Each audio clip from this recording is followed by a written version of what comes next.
Good evening, everyone, and welcome back to another episode of Comic Shop Conversations. I gotcha. So this is week 2 of the Comic Shop Conversations, and like I said, same format, different name. And tonight, the guys just decided that we're gonna look at my beautiful, glowing, shining face this evening. But yeah, we've got one on assignment and one who's working on assignments. So I figured I'll go ahead and I'll keep my face cam on. Right, I'm the star of the show. No, I'm kidding. It's like the Tom Green show. It's your favorite show because it is your show. Yeah. Oh yeah, because it is my show. But to be fair, everyone does come here for Kyle. So whether I like it or not, everyone's here mainly for Kyle. So who has decided not to talk because he his microphone sounds bad. So we've got MG in the chat saying Nottingham, dude, another great issue this week. Another great issue.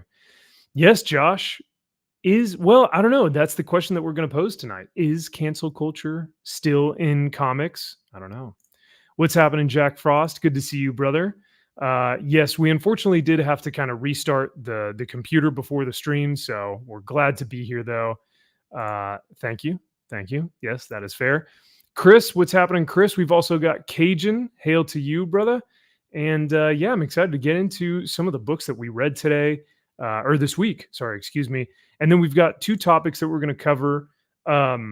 Real quick, though, I do want to say, keep your eyes open because in the next probably few weeks, maybe within the next month, I will have a birthday gift for myself that is gonna blow everyone's socks off. And Kyle also got himself a little early gift that I think is well earned, sir. And Drew should also have some art in as well. But that's for his own personal, work. So we can't top you, Max. We know that. You know that. I don't think I can top me. You can. You just keep putting your dick on the table, and it's like it's just not even fair. No, I genuinely, with this next piece, I don't think anything that I will ever get after it is worth showing off. That's probably true. Because I would have to spend my life savings if I were to get anything else. Yeah. And like I said, Max, I am very, very glad you made the decision on what you got. That's all I got to say. Well, thanks to you guys. I mean, seriously, I seriously have you guys to thank because I was going back and forth between what I wanted to do, and thanks to you guys, you pushed me to the right decision. Because ultimately, it I think it looks incredible. So I think it'll be a good. It absolutely is. Purchase. Yeah. And hopefully, getting it in the ground floor now, dude. I think the piece that I got from the person that it is from is only going up. It can't miss. It can't miss. But yeah, no, it's like it's if someone were to buy Danny Warren Johnson art in 2012, Yeah. Like if you have art from him from then and you know where he is now, bro. So I'm excited that you get to see, like, I want to see this thing in person. Like, I'm so fucking jealous. Well, no, I'm actually excited for yours because I'm actually really interested to see the amount of detail. Like, I don't know what that looks like with pen and ink. So yeah. We'll see. Yeah, no, I'm super thankful, and Drew has also found an incredible artist that's working on his stuff that I will show here in just a moment. But yeah, I think we've all got some really cool stuff to show off here within the next month or so. I know we're keeping it vague, we're keeping it mystery box like Jar Jar Abrams, but seriously, I can't Except spoil the this. big difference is we have a plan. Except the difference is we have a plan. JJ didn't have a plan. Correct. Yeah, we Yep. actually have a through line that's gonna have an Yeah. end goal. Yeah, exactly.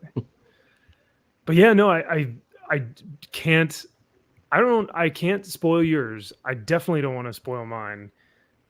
Like, I think everyone has to just see it in person because it's like, dude, you know what I mean? Like, I mean, it's like a gallery. You could open up like a gallery and just have that there. and people come to just see. one piece. It's just one piece. And, Yeah. well, technically, it's more than one page. Yeah. Yes. So yes. But yeah, no, I'm kind of speechless. I don't know how I'm going to react once I get it. Now, hopefully, the shipping doesn't bend it or rip it or puncture it or anything like that. or lose it because I mean, well, yeah. Oh, This is going to be coming from Spain or Italy? Where's this one coming from? General Europe area, we'll say. Okay. all right. I mean, Drew, I think you know where it's from, but just to keep the people guessing, we'll say Europe. But Yep. We've also got Mark McGrath in the chat. Hail to you, brother. Thanks for being here. Josh says oh my gosh, for 24 months, a full 2 years. Thank you, sir. He goes, X-Ray was trying to call you while on her stream and you let her down, but then she got worried you think something is wrong. So she wanted me to tell you she's okay. And then she called. Oh, wait, what? What? What? What the fuck is going on? I don't think I can tell. Well, no, I mean, you're white. No. Yes, I did get something pretty epic. So, but seriously, yeah, I thanks to Kyle and Drew for their discernment and for pushing me in the right direction. Because it's a big buy and it's a birthday gift to myself. And it's after this I really got to stop spending money. But yeah. Also, still no Ariel Diaz commission or email. Damn, man. Ooh, Got him. No. Wow. Ariel. It's like we warned No. him, or I might have warned him. Oh, I said too much. Oh, gosh dang it, man. But I think here's the thing, Josh. By the way, thank you for the $2, brother. Once you get it, though, it'll be worth it. If you get it. Yeah, I was gonna say. No, I do think he is gonna get it. It's just gonna be like, it's just gonna be gorgeous, man. Like, I cannot wait for you to have that piece. But it's cool, and that's what I think is fun about collecting is like collectors get excited when their friends get stuff because they're like, "What'd you get? What'd you get?" It's just, I don't know. It's a really fun experience where it's like, oh, you MFer, because you're like jealous, but you also love it because you're like, that's amazing, right? It's a weird, I don't know. It's a weird feeling to like love it's a how good much. yeah. Yes, it's a great feeling to know it's going to a good home. It's going to someone who Mhm. really loves it and appreciates it, and you're not just some jackass flipper out there. No, Yeah, no, seriously. Like, honestly, No. Max, I'm already picking a good spot for you on your wall behind you, probably over your left shoulder. Right above Thor and Silver Surfer and Wolverine. Right around Yeah, here. up there. Up there. Okay. Yeah. All right. I wonder. Yeah, because I don't know where I'd put these comics though. I mean, it'd mean I'd have to get rid of Jim what- Lee comics. Yeah, you can't do What that. you're putting up. Well, yes, you can. What you're putting up there trumps all three of those. Frank Miller, Wolverine, Jim Lee, Avengers, and also Jim Lee, Wolverine, Punisher. Yes, it does. Those are classics. You can't get rid of them. I think mine's Oh, better. I think I No, can replace not it. even close. No. Wrong. Wrong. Oh, so speaking of which, I was going to share this story because I thought that it was kind of funny. So the other day at work, we were getting fire safety training, and so we're learning how to utilize the the fire alarms and the fire extinguishers, and we're doing drills, and we're just kind of going through procedures and everything. And we're at the firehouse that is right by our place of work, our business. And Oh, outside is it was cool. It was really good, actually, very good experience. So it's like probably a group of 10 of us, and there's a woman within the group who has her mask on, and we're walking to the facility, and on the facility is a black American flag with the red, blue, and green lines, right? You guys have seen that before, right? Yeah. What's the green one? I don't know what the green one Mi- is. Military. Oh, okay. I have not Yes, so seen it's that. Okay. blue is law enforcement, red is first responders, green is military. Oh, Um, so I see that, and we start walking towards it, and I already am thinking, oh boy. So we have another woman who's with us who is foreign, and she looks at the American flag and she goes, "Oh no, what happened to the flag?" And the woman with the mask is like, "It's one of those cop flags." She says it like that. Oh. And I was like, "Oh." God. And the foreign woman was like, "What? I don't understand. What is cop? What is cop flag?" She's like, it's when they support cops, something like that." And so I just kind of went next to her and I said, "So a lot of times when people want to support their military and their law enforcement and their first responders, they put up a flag that has a black background with the lines that represent the things that they respect and that they honor and that they whatever." And the mask lady just gave me like a glare, and I was like, "What? What? Like, are we seriously like? What do you want them to have a rainbow flag? Come on."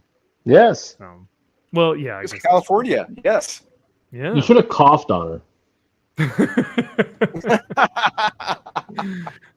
We were outside, so I mean, there's no place to See? hide apparently. You can't run from it.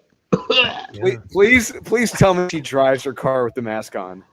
I don't know. That's a good question though. If she even has a car, I don't know. Yeah, maybe not. Speaking of art and collecting and all that stuff, and Jim Lee, Kyle, you're going to get on that $35,000 Jim Lee commission plus 5%. I'm already selling my car. It's worth it. Yes. Finally. What are you gonna have him draw? I don't know. I think Dreamer. I don't know yet. Right? Yeah, I think Dreamer? Dreamer and Amanda Waller. Yeah. Maybe who's Jadzia Axelrod's character? Galaxy. Galaxy.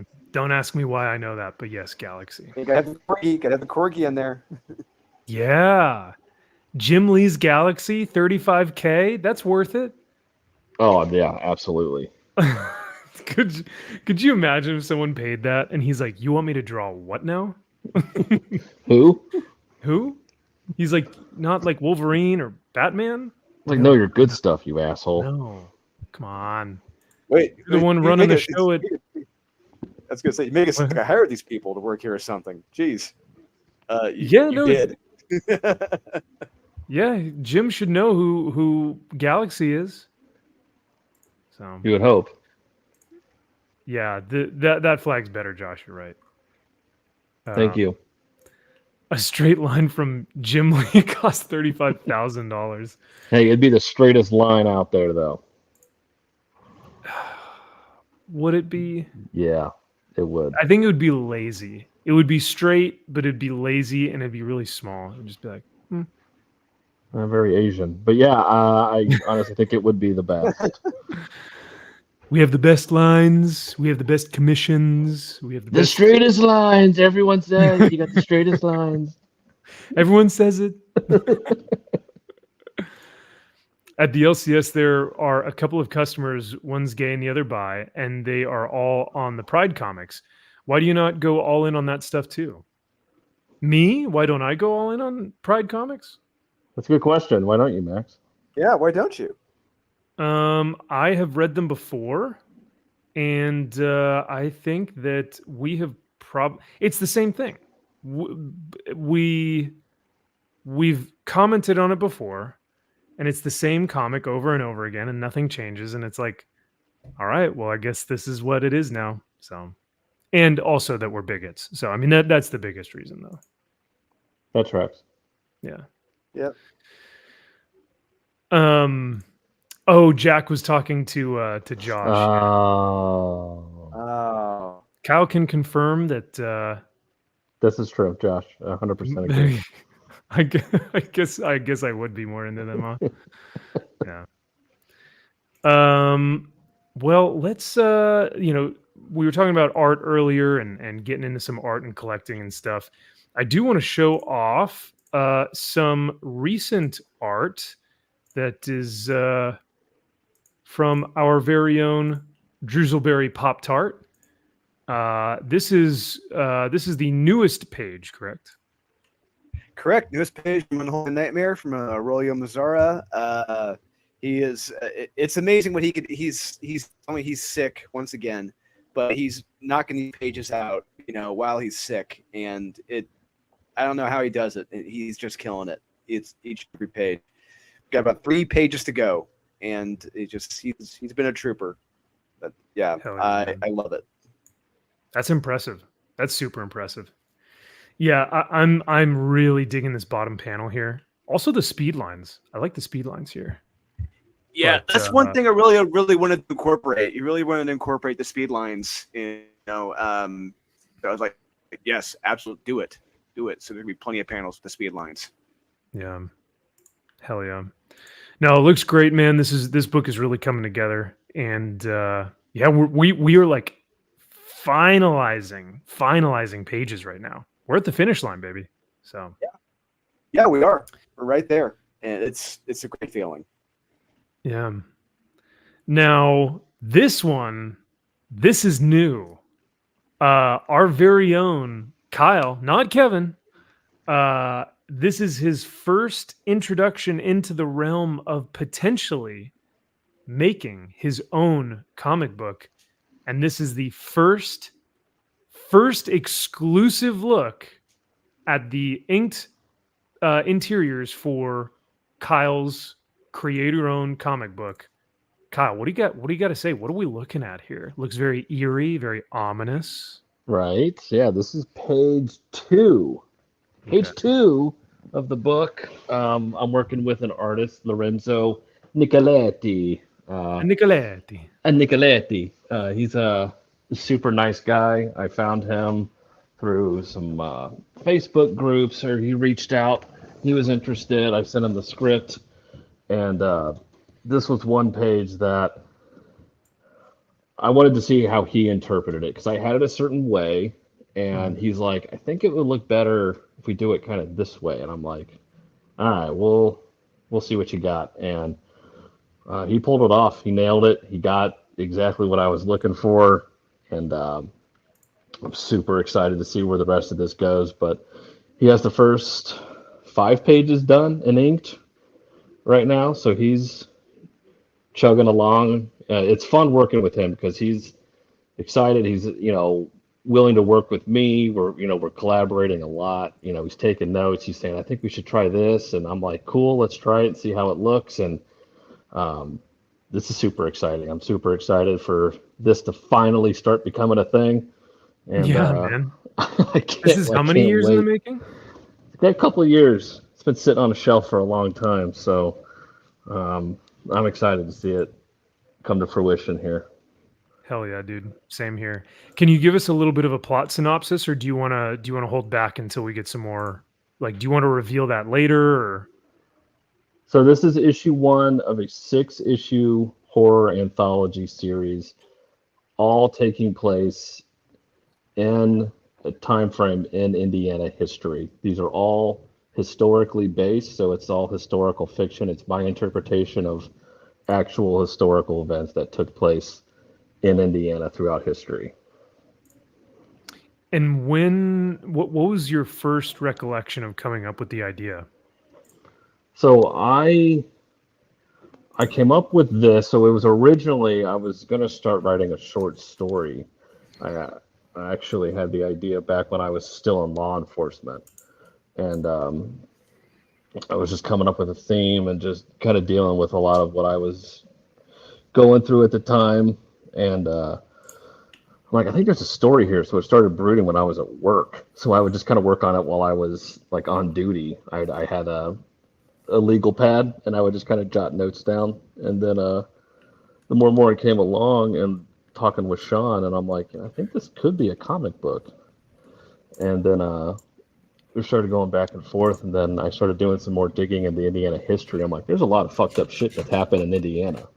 Yeah. And I'm like, this all kind of ties in with what I'm trying to convey. So it just kind of just married itself perfectly. So that's kind of how this came And about. the orgies that Sean wants will be at some point in this book, correct? No, none of that. Oh, all right. Good to know. No orgies. No. No orgies, no sexy covers, no booby covers. None of that stuff is going to Oh. be in this book. So I'm out. I know. Sorry. Yeah. I gotta have the booby covers. Gotta have I the know. sexy AI covers. So I know. it's not for me. But Sorry. no, this is gonna be rad, man. The fact that it's an anthology, the fact that it's a horror, this is gonna be a lot of fun. So the two brothers getting out these horror comics, man. It's gonna be rad to see this come to fruition, like you said. Now, would you and Drew, do you think you guys would ever collaborate on a comic to write anything, or are you guys too different? I think we're pretty different. Yeah. And plus, Yeah, I think- and honestly, if certain parties are involved, it's not going to happen. True. Yes, very true. It would have to be completely creator owned and independent. Yeah. So Yeah, we're very different. yeah. And that's fine. And that is fine, because I will most likely never make a comic. So You don't know that. what story do I have to tell? What With the amount what of original art that brand you own, thing- you could easily come up with something. No, I don't think so. How about new? No, I don't know. I feel like if I were to, if I were to make a comic, it would have to be something that like a tattoo. I would have to have it in my brain for like a year where I just like obsess over it. And I'm like, I have to tell my story, right? Like I have to get this on paper and have other people experience it or see it or something. But I would go all in. Like I would spend like all my money to get like top notch artists, and like I would just be too perfectionist about it. And I don't think you can do that with art. Like a lot of the times I feel like art has to just sometimes be really free flowing. And I would want mine to be like, no, I want this artist. I want it to be about this thing. And it like, I don't know. And plus, like I said, I don't have a story to tell. I don't have anything that I want to like, put out there. So, whereas you guys Max, have I was gonna say, stuff Max, that you're you're 100% working on. right. Yeah, I mean, the artist really can make or break a comic. And for me, so Max, the 2 pages I've shown you, to a certain comic, I've shown you, Josh, and X-Ray Girl. No one else has really seen them. Yeah, that's true. Yeah, you know what I'm talking about. That comic would not be happening right now if I hadn't locked him in. So Yes, yeah. And if I didn't have him, I wouldn't be doing it right now. So Yeah. I am all the more proud to have this guy locked in. 100%, man. Yeah, he is incredible and is doing great things with your book, dude. And I'm very grateful that you found him and that he's gonna, be working with you directly. That's plus you have such a great relationship with your artists that I'm sure this guy will be no different, right? So Yeah, it's amazing when you actually don't ignore the artists. You converse with them. You yeah, check in on them. You just ask them how they're doing. yeah. You don't treat 'em Communicate like- effectively. Yeah. Mhm. It's Communicate important. It's effect- yeah, important. communicate. 100%. Yeah. Pay Yeah, your and Vital artists knows and that. communicate with Yeah. them. Yeah. Exactly. Yeah. It's one thing you do, and they'll want to keep working with you. Yeah. No, I can't agree more. And I think you guys see that and respect that, whereas a lot of other people are just like artists work for me, and I'll tell them whenever they get paid, or like, they can figure it out on their own. Like, I don't need to hold their hands, but it's not that. I think it's so much more of just a collaborative relationship. Like, hey, we're working on this goal together. We're going to get there. But we got to talk about this stuff. Cause Kyle, I think you said this before, comics, whether we like it or not, it's a business. It is art. Yes. It's culture. Yes. But at the end of the day, it's dollars. It's how much can we make from this product that we're selling? So it's a Right. business, and sometimes you have to be more business-like with your artists on timelines, time frames, budgets, things like that. So Yeah, it's a fine line you have to go through. It's like I want to be respectful of them and not say, okay, here's my script. This is how many, I wrote page 1, panel 1, panel 2, panel 3. It's like, it's got to be this, this, this, and this. This is how I fucking want it, and you do it that way because I said so. It's like, yeah, no, I'm like, well, what do you think? I'm like, this is how I wrote it. Do you think it would look better with 2 panels instead, 3 panels? Like, I'm up, we can work together on this. It's not set in stone. And I think it takes kind of a humble mindset to say, hey, you know what? I may have to use your discernment because you may know better than me. If you're a graphics guy, if you're an artist, like, you may know better about what this page may look like or whatever. But then there are things that you don't want to compromise on where you're like, nope, in my head, this is how I want it on the panel. So, Right. But no, I think it is good to kind of have some humility every now and then to ask the artist and say, you're the expert, right? That's what they did with the Marvel method. Hey, let's write a story about the Fantastic Four, go to the grocery store, and then Jack Kirby just draws it. So there you go. Right. MG says, what if you were a character in your own book and you went to a club and got kicked out, but went back because of disrespect and it had digital assets? Ooh. You stole my idea. Son of a bitch. I mean, yeah, damn.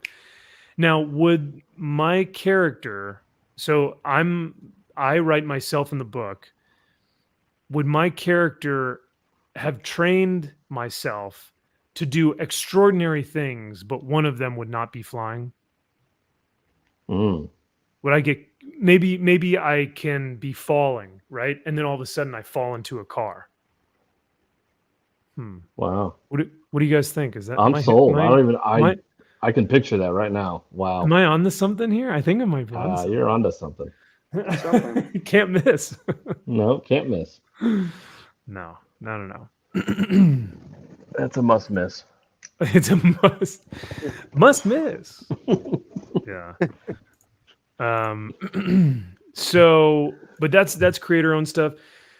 Let's talk about our first topic of the evening, and I'm going to share my sound on this one because this is interesting. So, as one might do, I'm scrolling through the old twats, and I came across Mark Miller of the podcast Miller Time, and he has tons of like incredible artists and podcasters and personalities, artists, writers. He has them on his show all the time. And this one, he was talking about cancel culture. So he clipped it. It's about a 4-minute video, and we'll go through it. But this is Carrie Andrews, fantastic illustrator. Do you guys remember the Amazing Fantasy series that he did in 2021? Yeah, it had a good start. Okay. Then it went to Kooky Town, but it had a decent ending. Yeah. I loved it. I thought it was super fun, and his art just absolutely crushed it. So, yes. What's happening? He never phones it in. Correct. Yeah. So Carrie's a great guy. He's got some incredible art. You've also got Adam Kubert on this podcast. Yes, the Adam Kubert, who we so famously know him by Wolverine 75 with the bone claws. That is just such a cool book.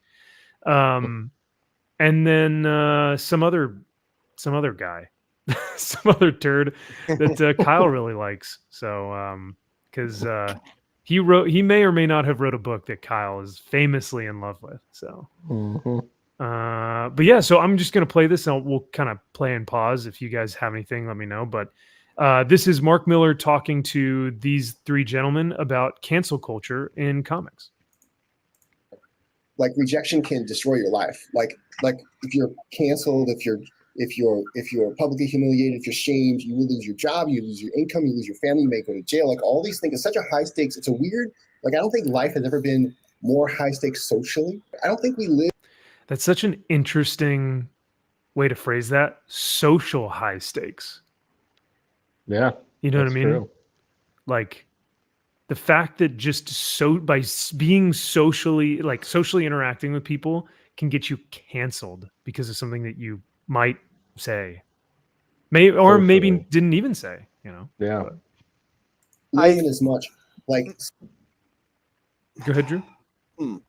Well, I would say that is a concern. I guess if you're working for the big two and that is where your bread and butter is, and you're not willing to go out on your own, then yeah, I can understand that. You could sorry, say that one more time.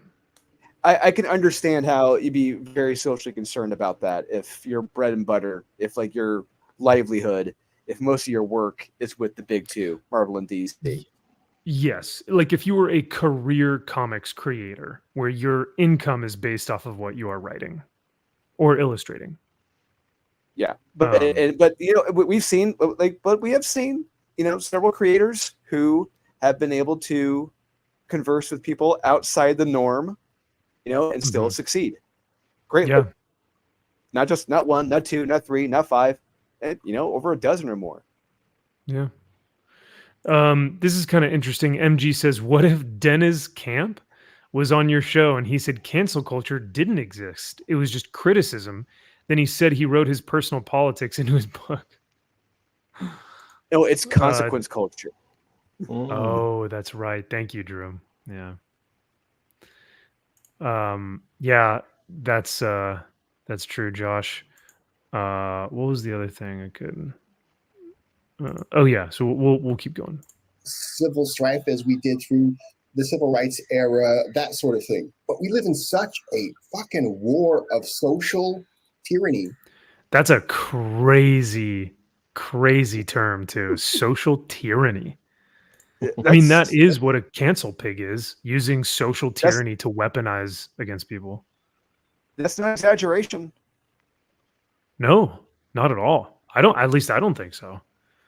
That's pretty accurate. I was gonna say, but yeah, I mean, because he also mentioned, like, there are people who have lived through the civil rights movement.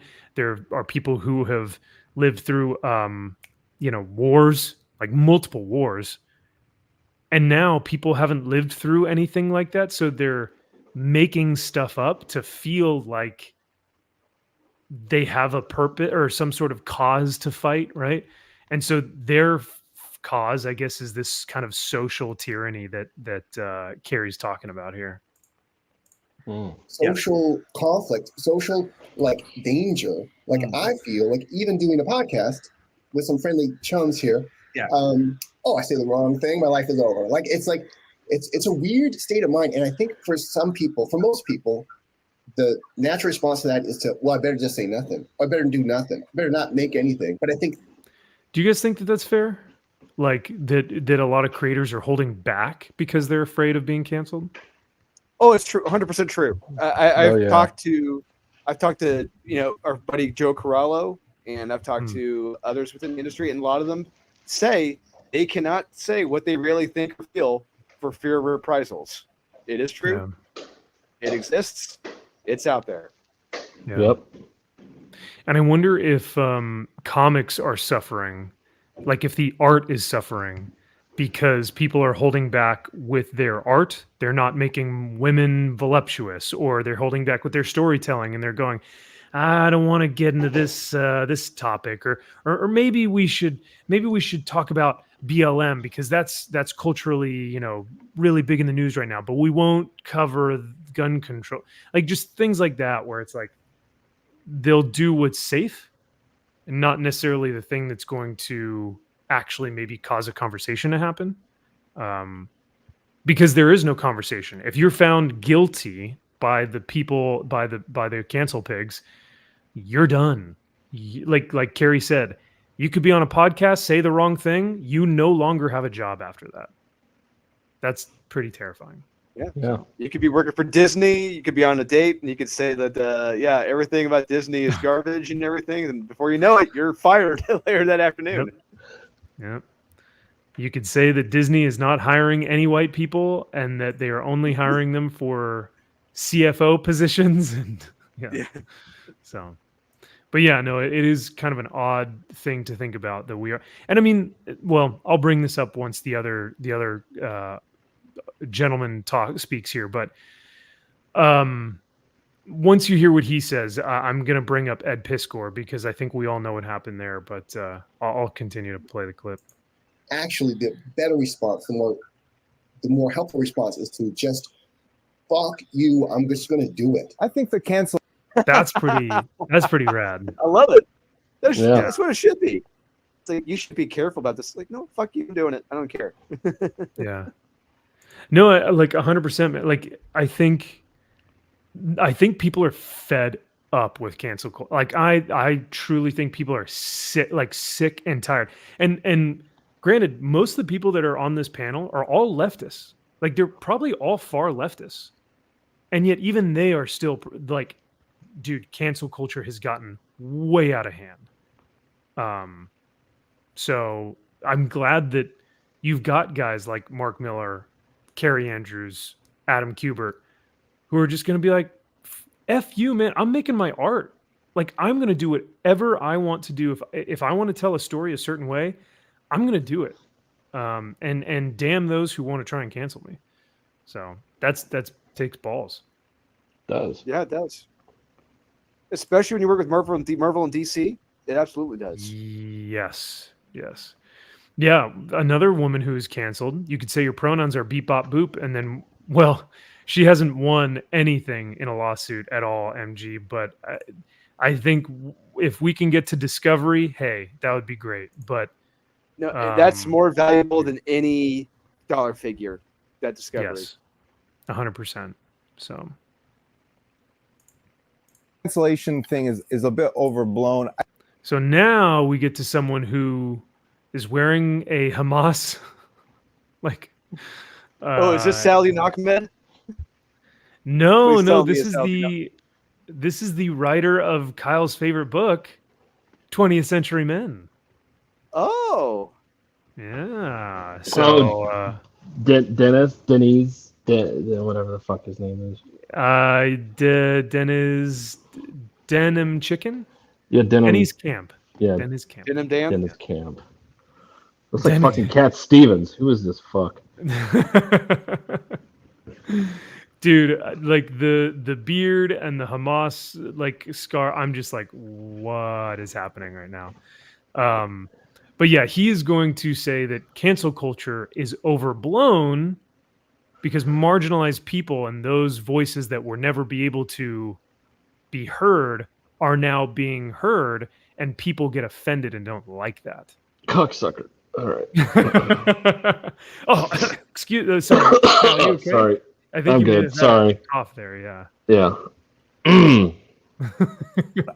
I think what you're seeing is a lot of people who haven't had a voice have a voice and are complaining about things that have been said to them or done to them over years that have hurt them, and that's kind of they're finding a way to express that, and I think that's they're finding a way to express that by killing a man. Yeah, and it's okay because it hasn't happened to me yet.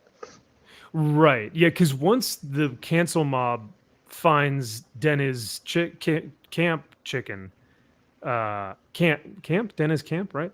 Yep. Once they find him and they go, your book offended me. We don't want you to work in the industry anymore. You're done. You're out. You support this thing or that whatever. He's going to be like, well, cancel culture. I mean, is he going to say, well, these are just marginalized people who haven't had their voice heard, so we should listen to them. Right. No, he won't. He'll be like, Right. oh, never mind. No, I'm sorry. How many more pro-Palestinian things can I have around me? Well, yeah, that's the thing, and that's always what we come back to, right? Is it'll never be good enough. Nope. Never, ever, ever. He will say, "I'm sorry. I apologize. I didn't mean to offend anyone. Please don't cancel me." Doesn't matter, because the second you apologize, we've seen this multiple times on Twitter, on YouTube, and like journalists who've published this. You can apologize, and they'll say, either that's not good enough, you need to do more, you need to take action on it, or it's not good enough, you should have apologized a different way. Oh, Right. well, Max, that's the trap, Max. We would never, it's never good enough. It doesn't Yeah. matter what you do. It is never, ever good enough until you kill yourself. Which is what we saw, and that's what I don't. That's what I don't get about his take specifically, because he's saying that underprivileged or marginalized people, or people who haven't been heard before, they're now getting to speak up. But by speaking up, they got a man killed because they thought that he may have done something immoral, never proven, never They taken to think they're court. the morality police. Yeah, they think that Yeah. they're the morality police, the self attested, the self imposed morality police, and that everything should go through them, that they are right and And- everyone else is wrong. I would actually go one step further, Drew. I would say that they're the morality Gestapo. Oh, 'Cause, there we I mean, go. really- Yes, I like that. Really think Yeah. about it. If they're the police, they'd go, "Hey, sir, can you show me your ID for me real quick?" But if they're the Gestapo, they're going to go, "Let me see the papers. Did you Let's- have your apology papers? And if you do not have your apology papers, then you die." Wait, you can't stop and frisk anymore. What the hell? That's not really accurate. Oh, okay. Is it? Do you think that it's more? Do you think that it is more of like them trying to police people on their speech? Like, are they tone policing? Maybe. Did I go too far with the Gestapo thing? I don't know. I don't think so. No. But I do think that someone who says that cancel culture is overblown is putting their head in the sand, or they are totally fine with allowing other people to attack and weaponize their perceived faults, discrepancies, marginalization, whatever it may be. So, Well, you know why he likes it? Because it gives him a job opportunity. Someone gets taken out of that spot, it goes to him. maybe, I guess so. Mark says everyone has the right to be heard. Cancel culture is something else entirely. Sure, absolutely, but I don't think that's what Dennis Camp is saying. No. 'Cause he's saying other people have finally been able to speak their truth or whatever, quote unquote. I don't think that's what he said, but he's basically saying other people are saying what they have felt all this time. But maybe, in the 60s and maybe in the 50s and 60s, people weren't able to speak their mind. Absolutely. Maybe they felt like their speech was oppressed during that time. But now in 2024, are you kidding me? For the past decade, they've been able to speak their mind openly, freely, with zero consequence. I don't know. Yeah, you want to silence political opponent. You want to silence people that disagree with you politically under the guise of they are underrepresented, marginalized people. You're saying, well, they're marginalized. We need to give them a voice. But in reality, we want to silence anybody that disagrees with me socially, politically, Yes. culturally. But Yeah. no, they're marginalized. Yeah. You're a bigot if you don't agree with. No, you got to let them speak. And if you don't Yeah. agree with them, then fuck you. We got to fire you. So No, and it's bullshit. that's an excellent point, because look at that. I don't know if you guys saw that Star Wars video where it's like that cringe YouTubers who were online, and they were saying like, it doesn't matter your race, your gender, your sexuality. Star Wars is for everyone, and we are gonna like the things that we like, and there are more of us. There are more of us than there are of you, like the bigots. And basically, they're saying Star Wars is for everyone. except for the people who don't agree with us, you know. And I think that's kind of what you're saying is like a lot of these people, their voices are being placed above others because it's like, you know, because they're saying we want to make all these other voices not heard because you're wrong. You have the wrong ideology or politics or whatever it is. We're the right ones. Now that doesn't necessarily play into like cancel culture. Cancel culture is more so we think that you did something bad, so we are going to shut you up or we're going to end your career type of thing. I don't know. Right. But yeah, we'll keep going a little bit more. It's okay. I mean, I think when, you know, Harvey Weinstein didn't get canceled, Harvey Weinstein was a rapist who got caught for being a Harvey Weinstein, yeah, was a criminal. Yeah, that's bullshit. That's a Um, completely unfair representation of what he's referring to. Yeah. Ed Piskor, I mean, may have been inappropriate, but no crime was committed. He wasn't even Correct. soliciting. Correct. There was not even any messages were solicitation. taken out of every messages were taken out of context. Yeah. So, I mean, if he's saying like, oh well, Ed Piskor, but like, is he comparing like an Ed Piskor to a Harvey Weinstein? Because that is like I think so. Yeah, that, he that's absolutely is. He's considering them in the same camp. because both of them were. I mean, Harvey, like you said, Harvey Weinstein wasn't canceled per se. He was, you know, he was obviously a criminal. So, but yeah, this was kind of a weird point. I don't know where he was trying to go with this, but we will continue forward. being a rapist. I have said some pretty radical things in my work. Like I wrote a comic book called 20th Century Men. Hey, we know that one. Hey, We do. Kyle's book. Poppin' Polly. It was his pick of the week every week. Wait. No, I thought that was Kyle's pick of the week. The first issue, I said it could be. I wanted to see how it ended. Issue 2 was dog shit. And then everyone subsequently from that was more dog shit. Wow. Well, how you know- the, hey, how you know the what? Turntables.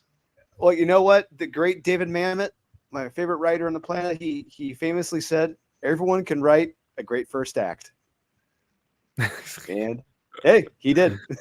That's He may like have. that. Yeah, Like, I haven't read 20th Century Men issue 1 in a long time. I was like, I can go back, but I was like, there may be something here where it could be good, and it wasn't. So what you're saying is it had potential. Correct.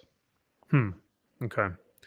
I wonder if we will have to go back and revisit that and see That was a short.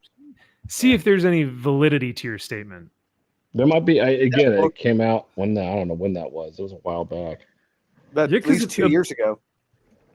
Apparently your champion here, your mentor, your god, he's saying that he put some pretty radical things in 20th Century Men. Oh, he could have got definitely him did.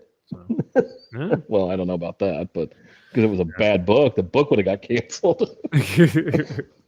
Well, I mean, and that's the thing. It's like if you put the right things in your book, regardless of how controversial they are, you put something about abortion in there, which is a very hot topic right now. If you put abortion in your book and you say like, women's health care that abortion is health care, right? Then people are going to be like, oh, you're not going to get canceled for that. But if you say the opposite, you will get canceled for that. 100%. So that's the juxtaposition that I don't think he's recognizing. So. Nope. That was very, very, I think, potentially could have offended a lot of people. And I didn't get any kind of blowback that I didn't think was. Yeah, because you have the right talking points.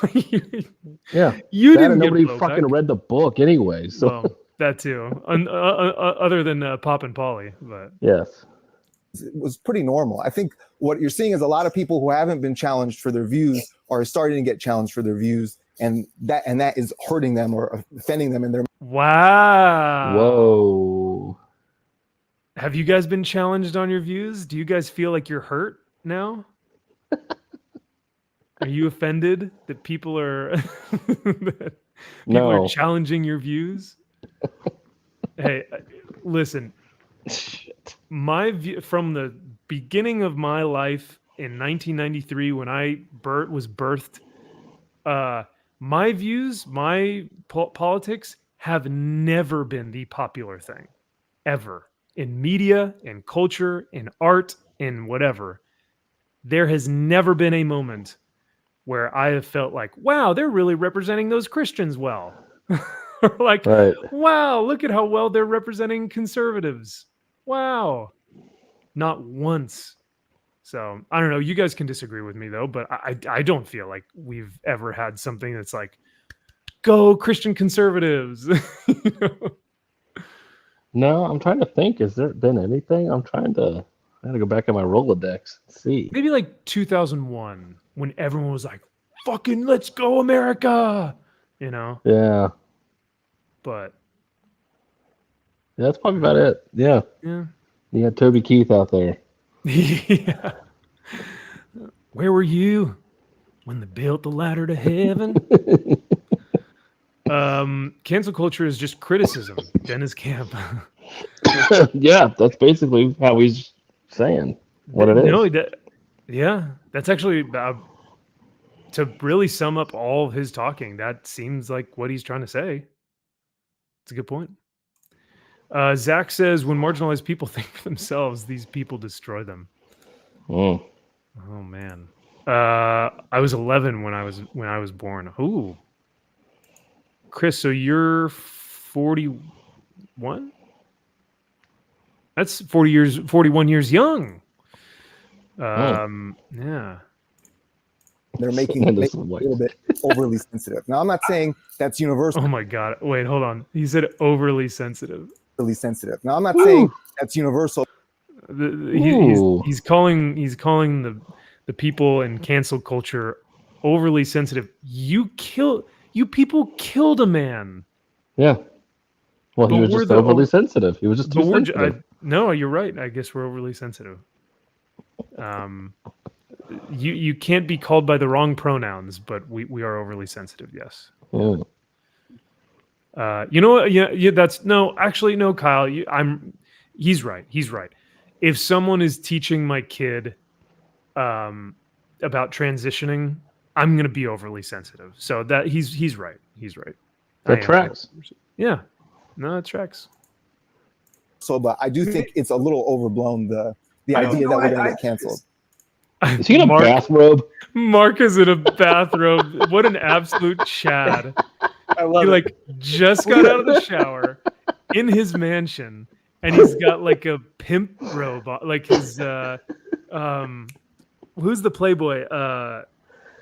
Hugh Hefner? Hugh Hefner. He's got the Hugh Hefner robe on. All he needs is a little pipe. He's earned it. Dude. Yeah. I mean, look at he's sitting in front. Mark is an absolute Chad because he's sitting in front of all his books that have made him all the millions of dollars that he's sitting on in his like total G robe. Like, God, I love Mark Miller, dude. This is so He awesome. is so great. Yeah. And he's about to shut this. He's about to go, no, cancel culture is very real. Like, so. So I think with social, I was just going to say, I think with social media, you have to learn. Sorry, Adam kicks in here and agrees with Carrie Andrews. To ignore, Wait, you know, okay. 95% of what's out there and 99% of what's said about you. You know, you know, Carrie, I completely agree with you. You got to say, fuck you. I'm going to do this. This is what I want to do. I say that every day with the work in front of me. I'm going to do this because this is what I want. And this is what I like to do. Boom. Right there. That's why he's the goat. And he's a white male, so that helps too. Well, yeah, that too. Well, they're all white males except for you know who. Exactly. So what does that tell you? Ooh. Mm-hmm.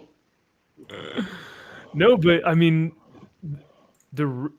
let's look at all their work, right? Let's look at the opinions and then let's look at the work. Carrie Andrews, bold, bombastic, incredible, artwork. Adam Kubert, legend of our time, created some beautiful artwork.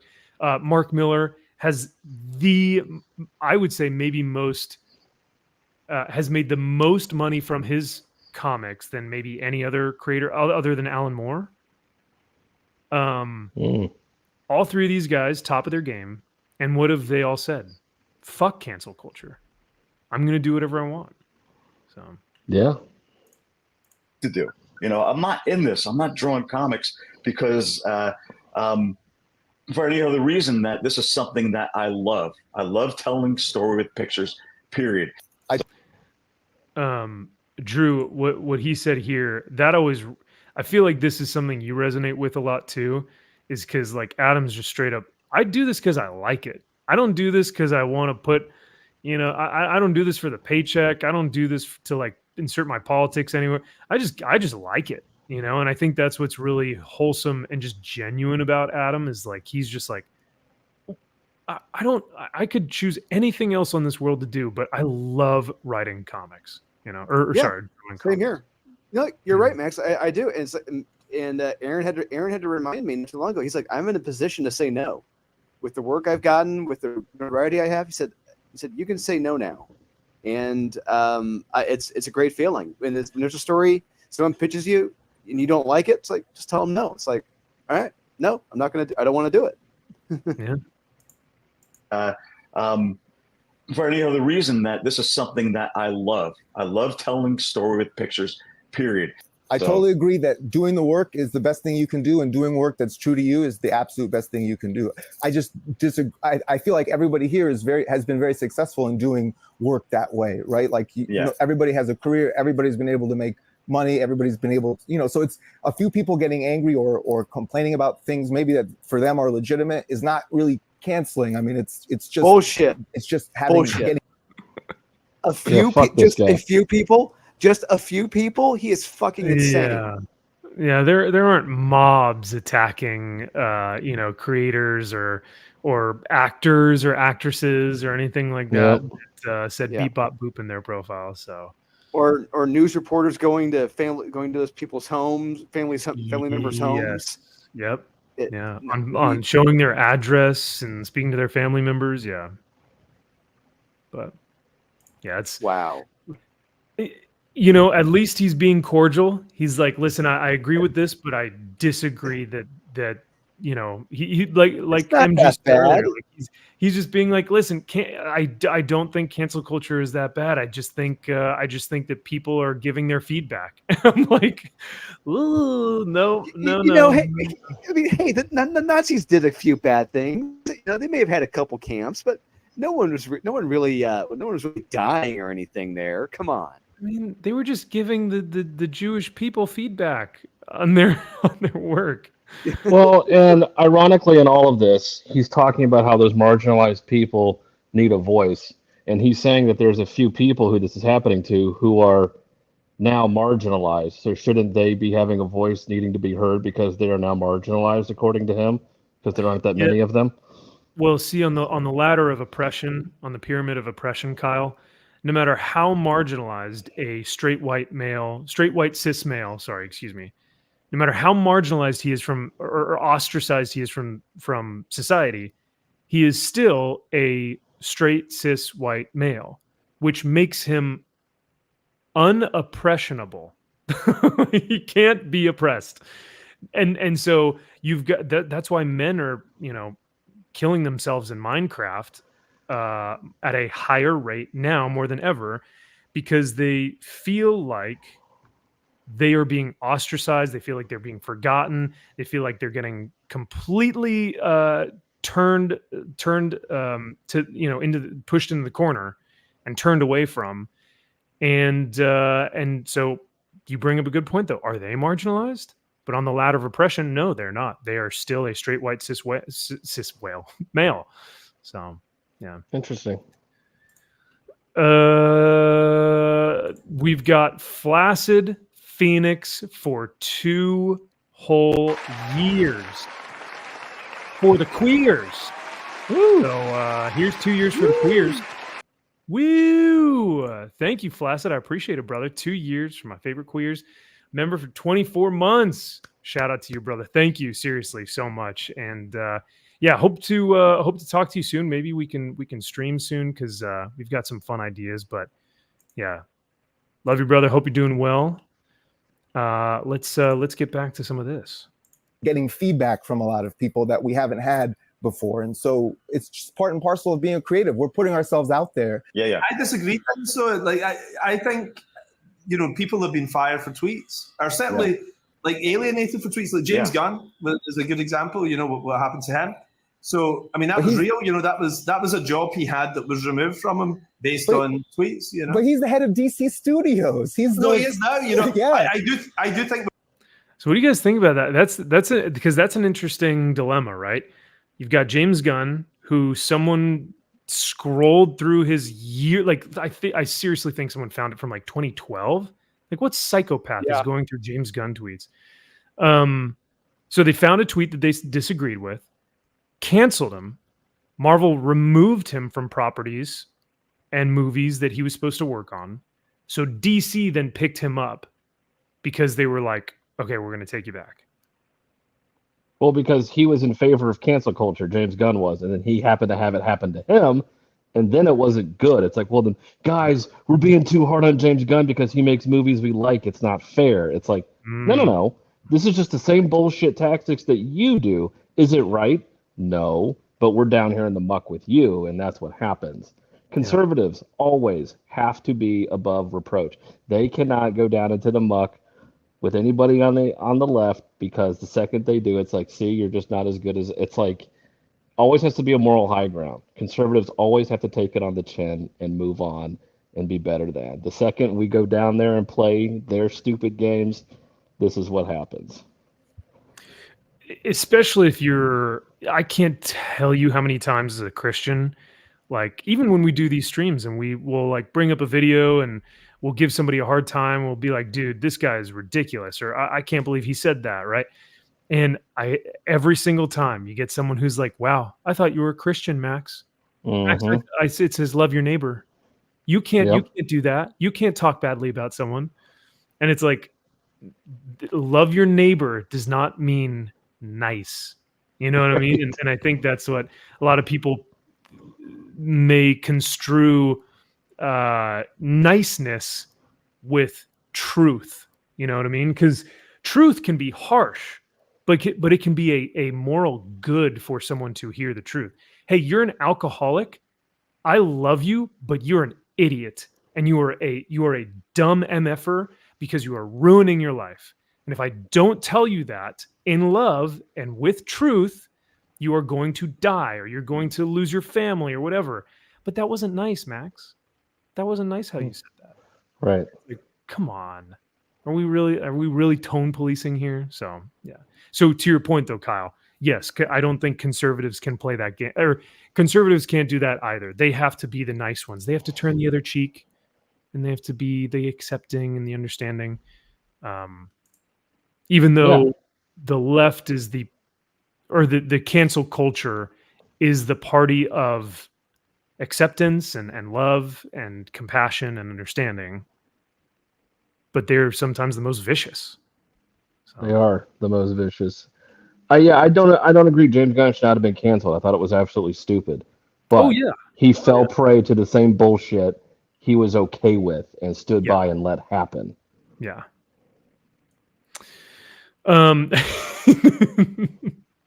Exactly. MG, this is a good point. Yeah. Essentially what Dennis Camp just said was, no, but he deserved it, but it worked out in the end because now he's got a job. And it's like, but not everyone is going to get the job afterwards. Right. Because sometimes people lose the job and they lose their life, like Ed Piskor. Right. So Jack says, if the demographic you want to represent is germane to the story. As long as it's not Tito to the story. I'm cool. When your book is a platform for your ideology, no thanks. Yeah. I think it's fairly simple. You can put politics in a book and it can still be good, but it's when you start to tell the reader you're an idiot if you don't agree with me, that's when it turns bad. So correct. I think we've come through that, but I think from about 2018 to about 2022, it was like witch hunts. There was people who were taking it in He said witch hunts, and I thought he said wench nuts because his accent was so strong. You know, there were Both wench correct. nuts. There was people that were wench nuts, and I'm like, what? Oh, witch hunts. Yes. Oh, Oh, that makes more sense. yeah. there was people who were taking it in teams going back. They're called offense archaeologists, where they will glue Man, he comes up with the best cancel pigs, offense That's archaeologists. archaeologists.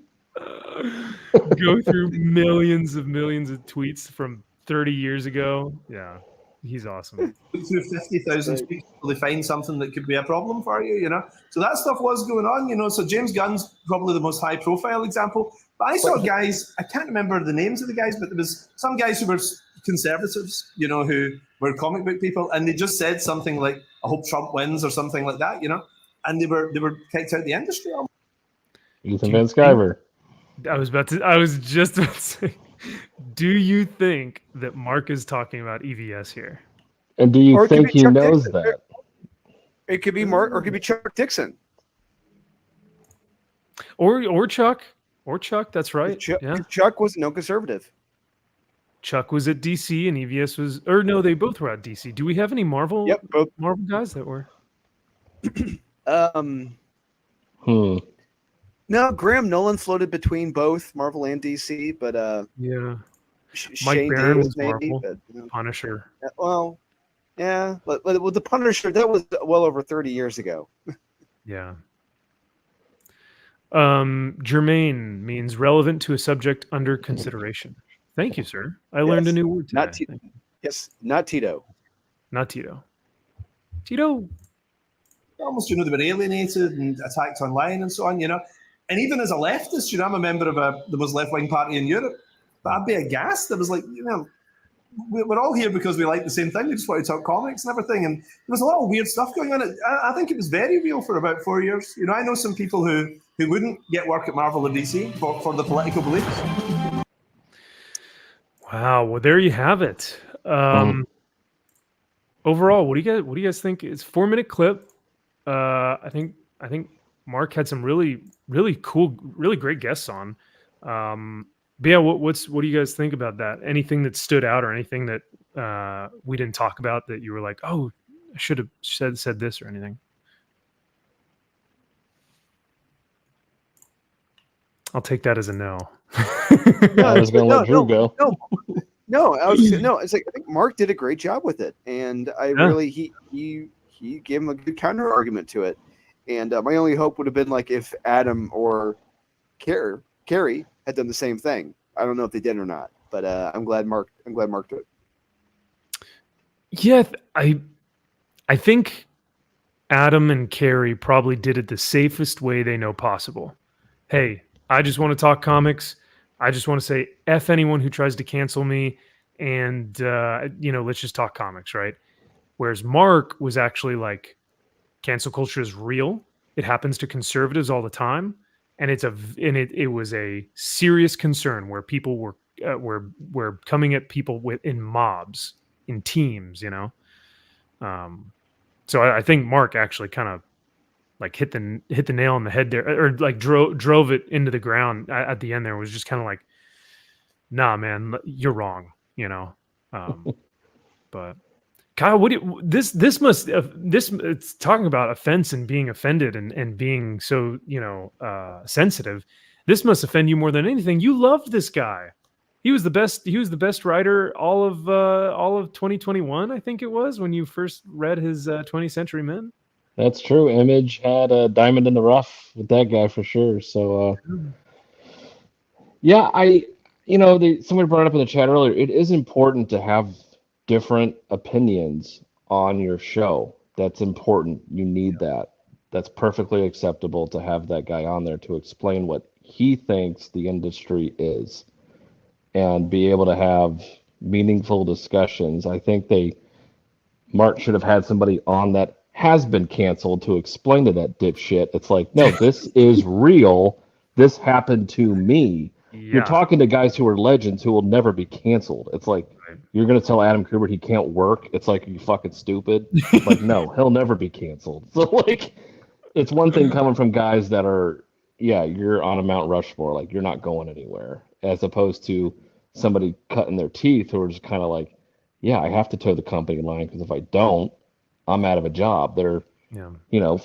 15 guys from Italy that'll take my job, or from South America, any of these guys will take my job in a heartbeat. So I'm too afraid to speak out, or I did speak out and I lost my job, or I lost this book because of this. Yeah, it's funny that you bring up the Italians and the Spaniards, because in their case they don't, this doesn't make sense to them. So like I think I sent you guys that video a while back where your boy Zach was talking about Jim Zub and Conan, and he was talking about how a lot of these European artists are like, the breasts. How big can I make the breasts? I want them to be like a barn-size breasts. Yes, and he's like, do it. Yes, please. I don't know what that means, but all right, go Yeah, for it. All right. Yeah. Broadside of barn. Broadside.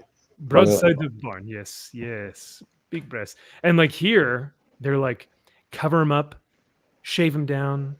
Don't do anything. And it's like, and you even look at there was a Daniel Warren Johnson interview. I think it was with Comic Tropes, maybe, who's another character, but He's He a was- jackass. You can say it. He's a jackass. He is. He's another one who supports cancel culture. So yeah. Yes, he does. He very much does. I think when the Ed Piskor stuff came out, I want to say he was respectful. I don't know if he jumped on that bandwagon, but I do know that he's been on that before, especially during the Punisher logo nonsense. He was all over that, all over the Punisher logo being canceled. So, but yeah, no, I think even during one of those interviews, Daniel Warren Johnson has before talked about when he was illustrating Lona Steelrose, who's in Do a Powerbomb. He wanted to have her have more Asian accents because the mother was Asian. And so he kind of wanted to show more of an Asian face, but he was too afraid to do that. So he was like, I don't want to offend anyone, because I was like, dude, your art is beautiful. Just draw what you're going to draw. Screw what anyone, if anyone else comes back and they go, she doesn't look Asian enough. Like, what? It's okay, dude. It's an independent book. It is your book. It's not Marvel or DC. They could be whoever the fuck they want. You want them to be. Just tell the damn story. Like, case in point, Max, the story I'm telling, the pages I sent you, like that one. It's like, I don't give a shit. I am telling that story because I want to tell that story. Yeah. And it's important that you do. Yes, exactly. Like, it's not like Mickey Rooney or Breakfast at Tiffany's. It's like, it's not like you're dressing up as an Asian and doing that stereotype. It's like you're telling a fucking story. It's not like you're Michael Scott where he has like the eyes that do this.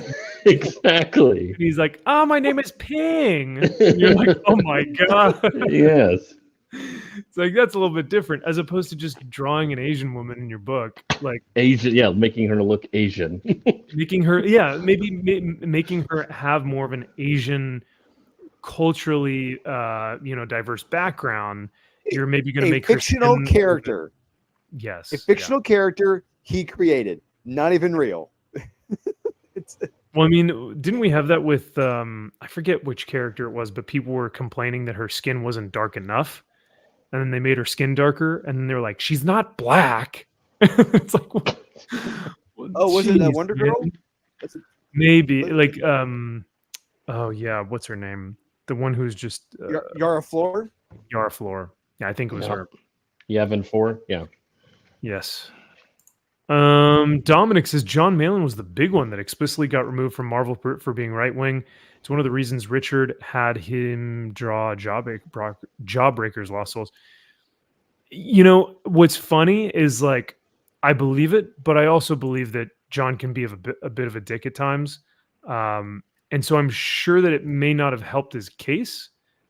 But still, nonetheless, no one should be canceled if they're a dick. Like, if someone's an asshole, sorry, they're assholes all over the place. they should not be canceled. They should not be removed from their jobs unless it's either breaking a law or breaking the code of conduct for that business. But yeah, the fact that he was removed for being right wing is like, that's so stupid. Carrie Andrews avoids conflict like nobody's business. Honestly, like, I don't blame him. He's why would he get, same thing here. Adam and Carrie both say they avoid anything political on their social media. Good. Mhm. Thank God. Like, Yeah. I mean, they may have avoided the problem. Yes. But I like that on their Twitter, like if they just post art, like more, They're professional. Yes, we need more of that. Yeah, we need more of the That's professional. that's on my Instagram, my Facebook. That's all I promote. It's all my comic books, art. That's all I do. That's all you'll see. Yeah, no, and I think that's what kind of differentiates you. You're a professional creator. I really like that. So, have you guys seen Super Suits? I have not seen this. Have you, Kyle or Drew? No idea what this is. No, I don't know what that is. Super X Suits. Nope. No lo so. I do not know. It's sad that DWJ was worried about that kind of thing. Absolutely, man. He should just be worried about making beautiful art. Doesn't care what anyone else should be thinking about it. So, Yeah. But I do not know if John Malin is right wing. He openly stated he voted for Obama. Oh no, John is very right wing, but I'm sure maybe during that era he may have voted for Obama, just because of the candidates that were proposed. I don't know. That's interesting. Yeah, in hindsight, I probably should have voted for Obama. But never vote Democrat ever. Sorry. That's it's a bold statement. It's a bold ever. Mhm. Never. I'll just not vote. Interesting. Well, speaking of voting and a whole new world order, let's talk about Captain America: New World Order. Drew, you want to run with this one? Because I didn't even know about this until you sent me the picture. Yeah. So this, in case those watching right now, you're not too familiar with this. There is a new Captain America film being made. It's with the Falcon right there, Sam Wilson. And the film has been in, I don't want to say production hell, but honestly, it's a good term for it. It's been in production hell for the last, I think, 3 to 4 years now. And it's been the subject of reshoot after reshoot after reshoot after reshoot. And adding characters, taking out characters, and a name change. Added Juan Carlo a name change. They just added Juan Carlo Esposito as a new character to this film. Oh my and god! Of like, course they did. Yeah. Yeah, it's like what? Wow! And so this film, I think it originally had maybe like $100 million budget, 150 million. But because of all the reshoots, all the test screenings, the budget has now. This is not hyperbole. It has ballooned to over $350 million.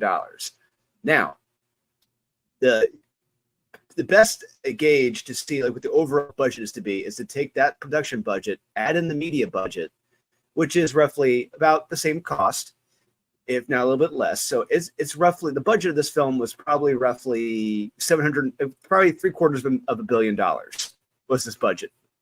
They're going to have to break even on. This film would have to make $1 billion.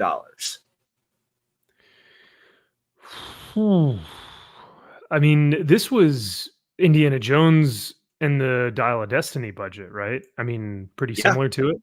This is Superman. This is the new Superman movie budget right here. Oh, is it? Ooh. Yeah. Oh, so I'm in the camp that the only $1 billion superhero movie that we're gonna get for a while is Wolverine and Deadpool. It's gonna make $1 billion, no doubt. Like, just is. Like, I don't know. Do you guys disagree? Agree? We'll see how the first weekend goes. I mean, we'll see how the opening weekend goes. If there's good word of mouth, they'll absolutely get it. Okay. We'll see. I hope it does. I hope so. Yeah. Oh, you do? Why is that? Yeah. Because I love Hugh Jackman as Wolverine, and I like Ryan Reynolds as Deadpool. Like I generally like those characters, and I also want superhero movies to do well. We're comic book fans. I want to see these. It's not that I enjoy watching these movies tank, but it's that you're making stupid decisions and you're just I don't know what the hell they're doing and why they're fucking this stuff up other than with identity politics and other bullshit. It's like it's just baffling to me how this stuff actually happens. Like when you look and see what it takes to get a movie made, any movie, any budget, it's like how any movies get made is baffling. But yet when you see this shit happen, it's like, how has nobody been like, all right, time out? Like, what's going on here? Yeah, reshoot after reshoot after reshoot after reshoot, and scenes being filmed with no script, and which is on the record, filming scenes with no scripts. It's impressive. It's insane. I guess this article even says in the movie is still undergoing reshoots, and that has now ballooned to have a $350 to $375 million budget. So it could be over 350. Yeah. Yep. It doesn't help. Seeing Harrison Ford look 30 years different in age between these reshoots. Right? Yeah. My God, man, this is terrifying. Yeah. And there's absolutely no reason for like Infinity War, Endgame. Okay, I get it. 350. You have all those special effects. You have all those actors. Like that tracks. But for New World Order / Brave New World with Captain Falcon America. Yeah. Yeah, do you guys know if this is supposed to be their Avengers film? Like, are they trying to make this their next Avengers film? No? Okay. No. I thought it was. No, it's just supposed to be Cap introducing the Red Hulk. And it was originally supposed to have the Serpent Society, but then that got nixed. So, yeah, a lot of this film has changed in the last, say, 4 years, give or take. Yeah. Oh, God. Speaking of Marvel, do you guys think we'll ever see Blade? Nope. I hope not. You at this point. Well, Max, I stand correct. Hold on 1 second. We will see Blade. I guarantee you next month. We will see Wesley Snipes as Blade in the Deadpool film. I guarantee it. Okay. That might be kind of fun. I will profess here live on stream, I did buy tickets to Wolverine Deadpool. I will be going to see the movie in the theaters, and it is the first Marvel film. Well, I guess sorry, Sony film. Sony Marvel Sony. Or Marvel Fox. I don't know. The first Marvel film I will have seen in theaters since Infinity War, because I didn't even see Endgame in theaters. I was on deployment. So damn. Yeah. When did Infinity War come out? 2017, I think. Yeah, somewhere around there. Yeah. Wow. Yeah. Yes. Yeah, that's right. Because Kyle hadn't gotten my new car yet. We were driving up to Flicks, and I saw the car I wanted. We were driving up there. So 2017. Wow. Yeah. Oh yeah. I guess that would make sense because I was on my deployment 2019. And that's what we watched, a bootleg Endgame in Baghdad, Iraq. Oh man, that was quite the way to watch the series ending. So, well, Kyle will tell you when I was in Baghdad, the bootlegs I got to watch a bunch of bootlegs, but one I told Kyle, or the guy, was I got to watch the Rob Zombie Halloween bootleg when that came out. Oh, and, and we were watching it, and there's a guy who had just gotten into our unit, and I figured that I'm watching it, and he was like, that is not what we saw in the theater in the States. So apparently we saw a completely different version of the film on those. That's cool. Yeah, you got the alternate ending because the two endings were very different. Nice. That's cool. Yeah, some of those bootlegs are pretty fun to watch. His eyes open this time. Blade from the TV series. Oh, Sticky that's fingers. right. Yeah, Sticky Fingers. That's right. Yeah. That's the real No Blade. one is going to know what that That's is. the real Blade. Oh, I'm sure. Well, that Blade didn't avoid his taxes, so I guess so. Exactly. Drew, didn't you send us an article from the Ashes? Wasn't that a thing that you had sent us earlier this week? No? Say From the it again. Ashes coming. Did you? Chris asks us. Did we see the new From the Ashes coming? It's Sentinels and Mystique. Oh, I yeah, thought you sent yeah, us an yes. article about that, right?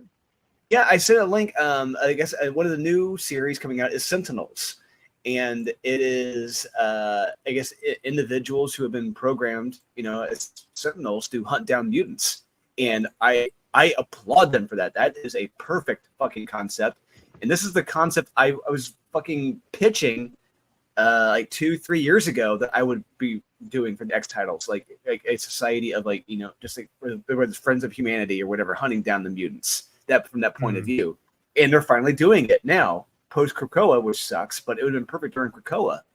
But I like that. I do applaud them for this. This is the one title I'm excited about. This is the one I do want to check out. Huh. Yeah, I had no idea about this. I didn't get a chance to read the article that you sent, but that makes so much more sense why you would say you want it to happen in Krakoa era, because Sentinels should have been hunting down the Krakoa era mutants. They were terrorists. So yeah. But I know there's like a ton of other news. There's the Superman suit. There is the debate that just happened, and plenty of stuff there to go over. However, we'll probably and Jim Lee's prices, but we kind of talked about that. Just real quick, we'll kind of go round robin. Superman suit, 0 out of 10. What would you rate it, Kyle? 11. So it's so bad that it doesn't even make it on the scale. Okay. Drew Dolan, what would you rate it? It's got to be a 2 or a 3. It's not Wow. the absolute worst, but it's fucking bad. It's not great at all. Well, damn. I mean, what if Crypto's going to be there? Josh confirms that Crypto might be there. That's great. I love Crypto. When I told Josh on Tuesday and on the live stream was that when you have CW shows, get the costumes right. When you have Brandon Routh in the Kingdom Come Superman costume that looks fucking awesome and pretty much page to screen accurate, and that's a CW show, and you got this, it's an embarrassment. It's a joke, and and not just on top of that, we saw that you guys shared the tweets from Axel Braun, the porn parody director. Yeah. So, like, he takes pride in his costume accuracy from the pages to screen. It's like, hey, you know what? I gotta love that guy. That's awesome. And he's shown it how it's done more ways than one. But yeah. Yeah, Kyle, I know you're a huge fan of the Kingdom Come S. Yeah. Here's my problem with it. It's a it's a retro logo, whereas the classic Superman S is a classic logo. You have a modern suit with a retro S on it, and it doesn't look good. It doesn't match, because you've got the trunks and the bright colors. Then you have the Kingdom Come S. That's a big issue for me, but I don't know if you noticed that or not, Kyle, because I know that S is like one of your favorites. So, oh, it is. I mean, that's iconic. That Alex Ross Superman paint. It's like, even if you don't know what Kingdom Come is, at some point, almost everyone has seen that version of Superman, and having the black background on that, like, it's just a perfect contrast to that, and also it fits in with that story as well. But like, there is something odd about seeing that style of S on that suit. It's like it's hard to pinpoint what it is, but your mind knows like that just Yes. doesn't look right. Yeah. So yes, I'm kidding about the 11 out of 10. No, the suit looks like shit. It's like all the extra lines in the suit. Like there's a lot of things that it's just like. Now they'll do a lot of it in post. I'm sure it won't look. It'll clean up, but like Yeah. it just looks off. That S just doesn't look right. Yeah, it's definitely off. I told the guys on Josh's show on Tuesday. I give the suit a 3 out of 10 because it only gets 3 points. A point for being bright as hell. I love the colors, so cool color scheme, bright blue, red, stark yellow belt too. So colors are good. The cape, beautiful, long, like super long, like it touches the ground with the S Superman logo on the back. Love the cape. And then what was and the trunks. Trunks and the belt were my third thing. So it only gets a 3 out of 10 for me. Everything else sucks. And I get it, we'll do it in post. But like, why do we need to do it in post? I Everyone know. else did it practically. Yeah. Yeah, it's Brandon Routh's costume looked like that.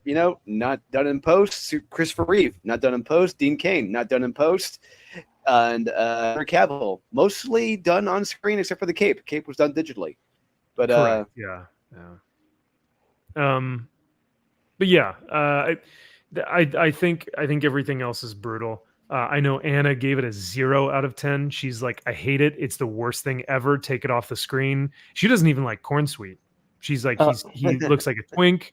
She is like not about it. So I know very personally, if I was putting in the amount of time he's put in at the gym, I'm like, no, make this fucking shit tight because I have worked my ass off.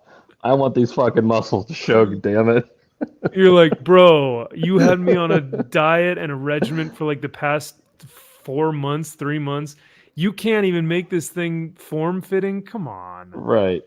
Gosh dang it. He's like, I better get naked in this film or something. No shit. Jeez. Well, it happens in every Marvel film, so it's got to happen in a DC film. I hope so. Oh well. Well, not anymore. Well, oh. yeah, No? the men aren't doing it. Men aren't doing that stuff anymore. They're the women. Yes, yeah, they stopped doing that. No, Thor: Love and Thunder. He's bare. It's not just a hey. Oh, let's do this. to Let's get embarrass, shirtless. to embarrass. That's right, to embarrass the characters. Yes, to embarrass the male characters. That's correct. But even Yeah. even Ant-Man, he took his shirt off. Right. that was Did the he? first And then film. The first film. yeah, and even Yeah. in the most recent Star Wars Acolyte, they had the stupid dude with his shirt off. You watched it? Yeah. Wow. I didn't watch it. You watched it? I'm dedicated to the game, boys. Oof, Oh my. man.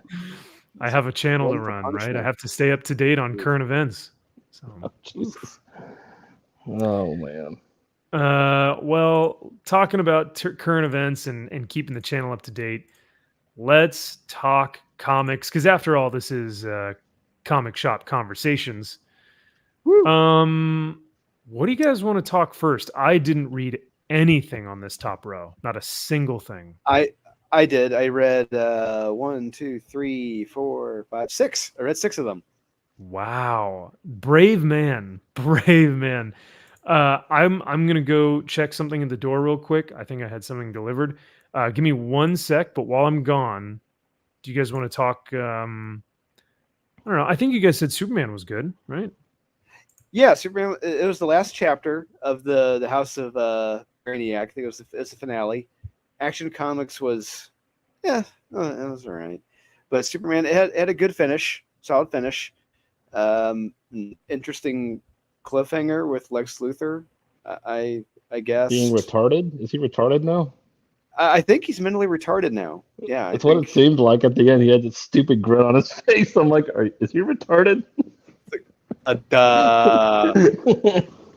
Who's Yeah, me? he's like, Yeah. Who am I? It's like, what? Oh, it's he must have Downs. He must have Downs now. Yeah, I think he has Downs. Yeah. So But he's now yeah, as nope. Go ahead. no, just he's now as smart as the son from Drop Dead Gorgeous. Congratulations. Yes, he is, and that's the only way to, write Lex now. Make him a retard. It's like, okay. I wanted to take a shot every time Brainiac said "my queen." I My felt like queen, he's my yeah. queen or intelligence. Yeah. I gotta fight my queen. Where's my queen? I love you, my queen. Yeah. Take up my queen. It's like, Jesus Christ. I get it. You're a simp. You're Jon Snow from Game of Thrones. I thank you very much. I got it. It's like, what's wrong with being a king? Why couldn't it just be him? Why couldn't it just Yeah. be? You think he dies and boom, his intelligence turns up and it's somewhere else. Yeah, There. like he's giving her quote unquote this power, thinking like, "Oh, my queen, I love you." Like, then of course he betrays her and kills her and says, "No, you're just a fucking pawn. Like, I needed you for this thing. Now you've served your purpose. You're done. You're dead to me. Bye." But no, I couldn't do that. Did I hear someone say "Yas, Queen"? Oh, that's all Brainiac was saying. It felt like. Nice. About time. Yeah.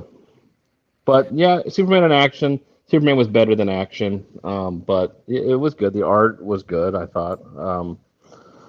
And then, yeah, the ending, it's God only knows where they're going with that. Well, I mean, even the solicitation says this all leads directly into DC's event, Absolute Power. Oh. Not brain power. Oh. No, mind power. It's Yeah. mind power, not brain power. Mind power. So Superman would be a recommend, meh, or skip it. I'd give it a recommend. It's a weak recommend. Yeah, it's a weird. It's weak.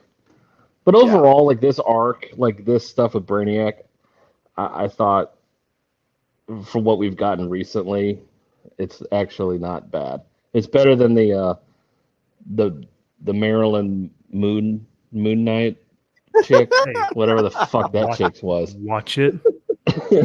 Watch it. I know. It's your favorite character, Max. I know. She played a major part in that story. I know she did. Definitely wasn't shoehorned in. No. Wow, so not even a meh. It was pretty fun. It was fun. I gotta say the action was good. Yeah. If you guys read either one of these, you would not be giving this a recommend this week. Come on. Probably. Come on. Well, like I said, it's a weak recommend. Yeah. All right. Of our final judge. Thumbs up, average. 2 against 1. I can't veto that. Yeah. And you don't read it, yeah. Well, yeah. I mean, you guys didn't read my pick of the week, so I mean, there you go. Oh, it is your pick of the week. Oh. I mean, what else? What else do we have? Blood Hunt. Oh. Absolute ground hero to zero.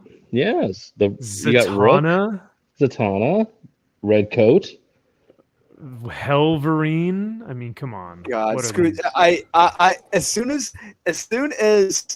I was reading Helverine, and as soon as they got to the scene with Wolverine and I don't know whoever that was walking through the Pentagon, they said like, "We're in the Pentacle right now," or whatever. I just started busting out laughing. I closed it. I'm like, I'm done. I am done. This is fucking stupid. Oh man, I couldn't so finish it. fun. It's such a fun book. I'm gonna show you guys a page because I cannot figure out if this is a male or a man or a woman, and I'm gonna get the chat's take here because I genuinely cannot tell. And maybe you guys might know, maybe you guys read it, but we'll see here. What else did you guys read from this? Is there anything from the first row that you guys want to talk about? You talked about action, Superman. Anything of note on any of these other books? I would say just the others are just boring or stupid. Green Arrow is stupid. Daredevil is stupid. Detective and Ultimate Black Panther are just fucking boring. Ultimate Black Yeah. Panther is just beyond boring. It should not be this boring reading that. Same for Detective. I could not believe them. Yeah, they're both boring. I tried picking up Detective. I haven't read it in so long. I'm like, maybe something's happened now. I regretted opening it up and starting to read. I'm like, oh my god, what have I done to myself? Is the art at least good? Because the art was like phenomenal the last time we No. checked, No. right? No. Huh? All right. Very well. No, it was bad. Yeah, and Green Arrow. How they continue to draw Amanda Waller differently in every book she's in, because she's in every one of them, is fucking hysterical. I mean, Yeah, it's like this looks awful. I know. Awful. I love There's it. no way. Someone printed this and they said, yes, sell it. Make people buy this. it's like they're gonna have her look like either Pam Grier, look like that, or look like a depressed Queen Latifah. It's Yes. ridiculous. No. What's her name? Viola Davis. Depressed Viola Davis. Yeah. Yep. I was gonna say, or Precious. Or all the above. Yeah. Or Or all Precious. Yeah. She look like she weighs like 450 pounds, and it's like, wait, what? Honestly, that's what they should do. They should make her like a kingpin. Like she I'd should be be okay with 7 it, feet sure. tall and like 600 pounds. Why not? Sure. Because right now, But she'd probably be she's missing just- a foot because of diabetes, is my Yeah, guess. But that's fine. But like here, she just looks like LaFonda from the DMV. Like this is not an intimidating villain. No Nope. one thinks that this is interesting or.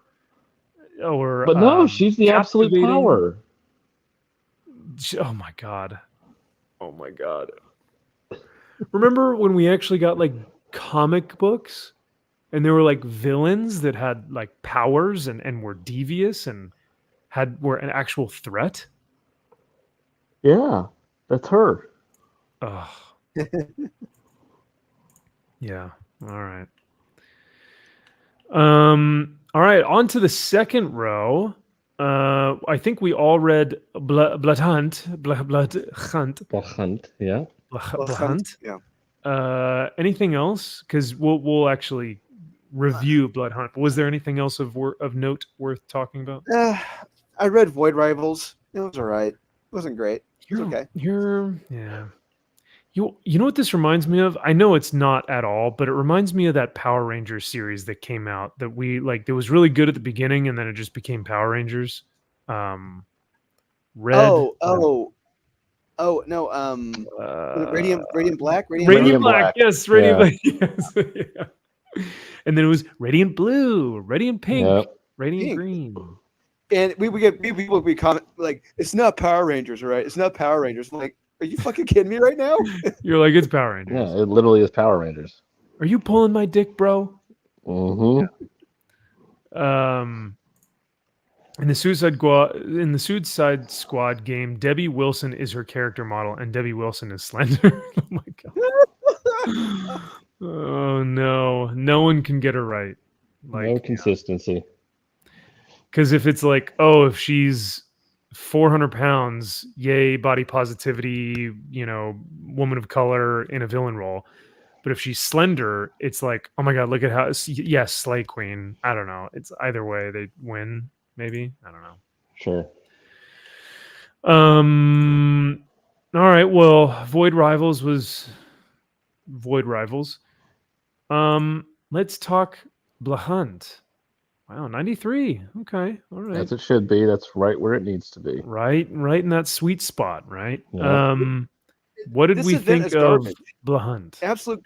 I'm sorry. This is garbage. I read this issue, Wow. and it's amazing just how when you compare this event to what Mark Miller did, and when you with Big Game, when you read something like Big Game, you're reading it and you're like, oh shit, the heroes are fucked. The Earth is fucked. They do not have a chance. Through this whole event, any issue, I have never ever felt once where the heroes were like the heroes of the Earth are completely fucked, and I never came to that, never. And in this issue, Thor's fine, got better, and next issue is the final issue. I'm like, okay, the heroes were never really had to struggle that hard. Yeah, I don't feel a sense of like excitement or urgency Or danger, Like, it just or danger. danger. Just kind of yeah. But Drew, I like your point of like juxtapose this with big game, and it's like now that's an event. Like like in a movie when you're like you realize that your hand's been like clutching the armrest and you're like, oh my god, I've been stressed this whole movie. That's how I felt reading Big Game. I was like, I genuinely do not know what's going to happen next because I'm like on the edge of my seat. If he had kind of like. This was a waste of time and money. If Jed MacKay had had more balls, I'll say, if he had had more balls and had taken out more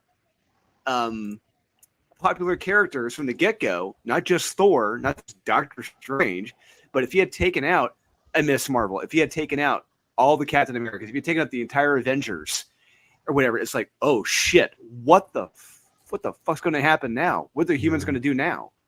But no, none of that happened. And the characters who we assume were going to be safe were safe. You know what I do like though? I do like Doctor Doom.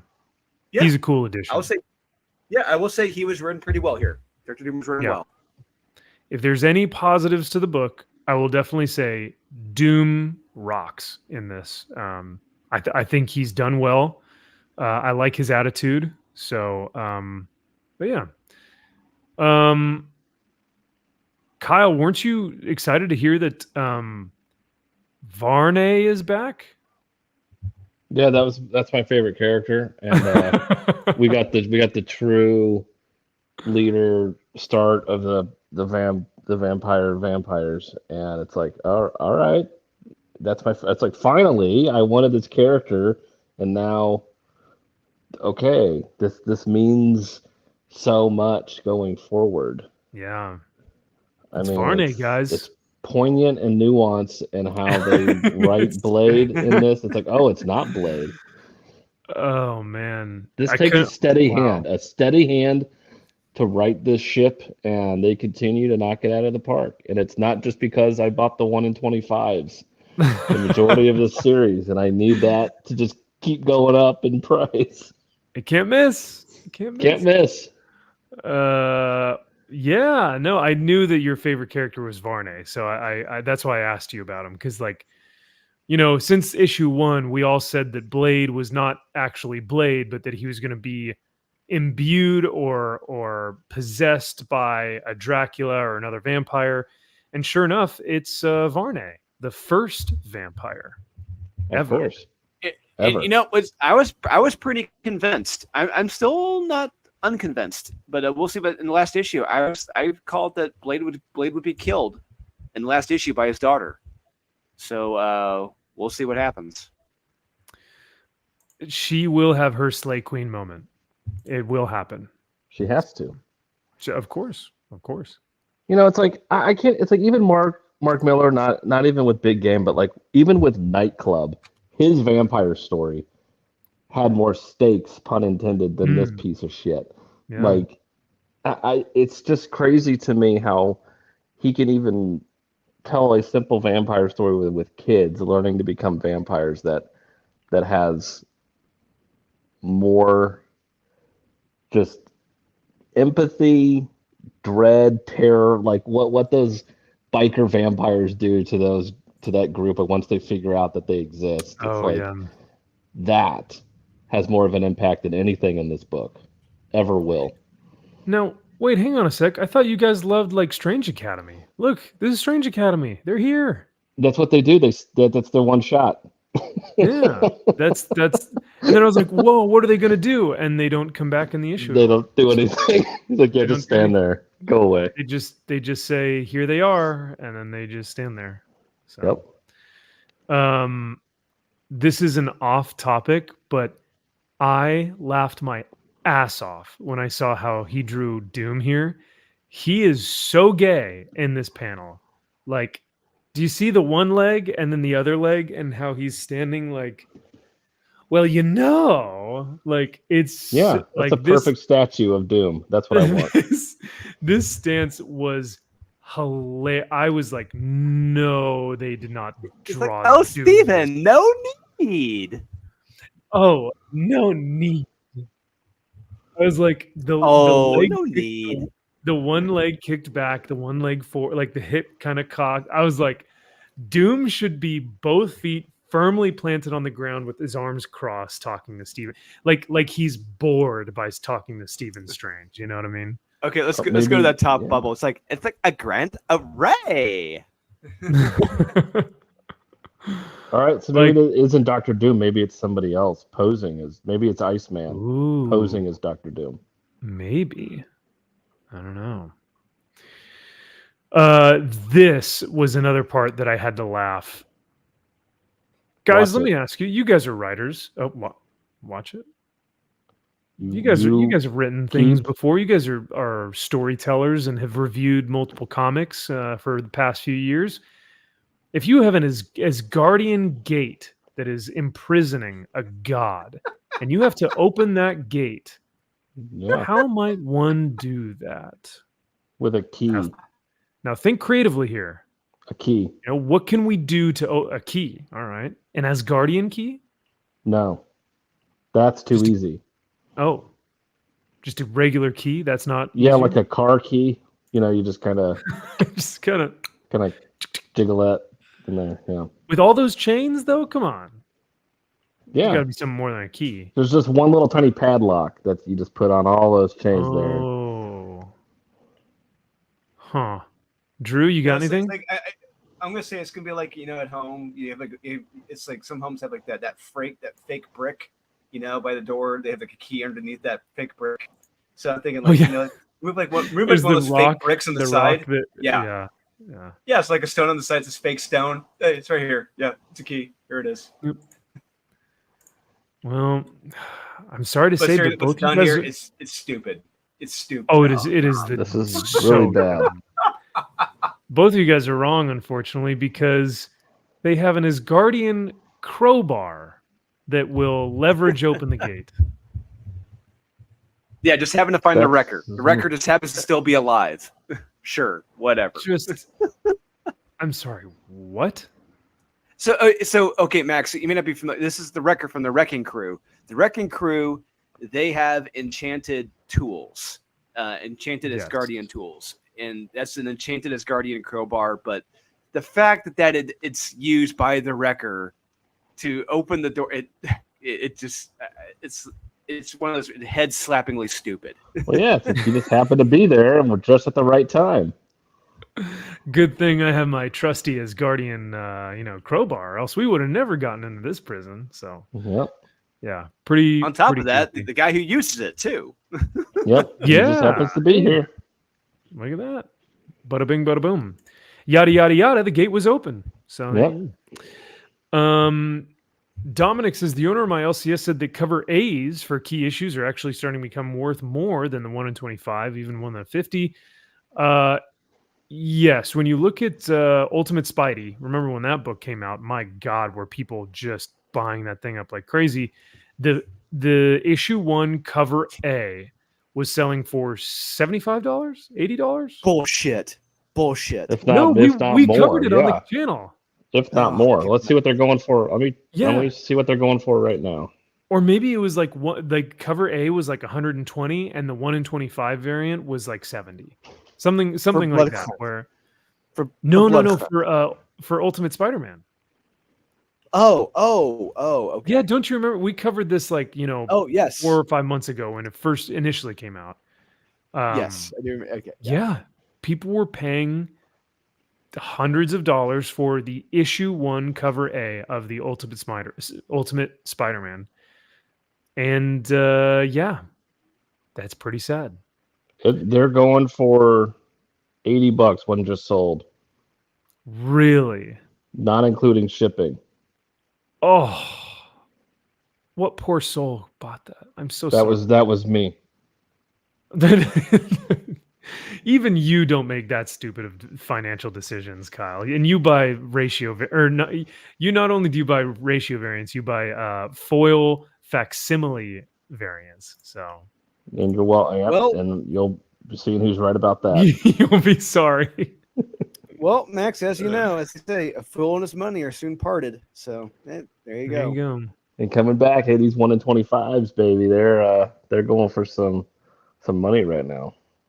I would love to see a 1 in 25 blood hunt second printing with just the Wrecker and the Asgardian crowbar on there. Or just the crowbar. Just the crowbar. Just the crowbar. Also, I do not know how these panels worked out to where Thor just kind of emerged. But I Thor's laughed. I back. couldn't fucking believe it. I could. Yeah. Yay. That was hard.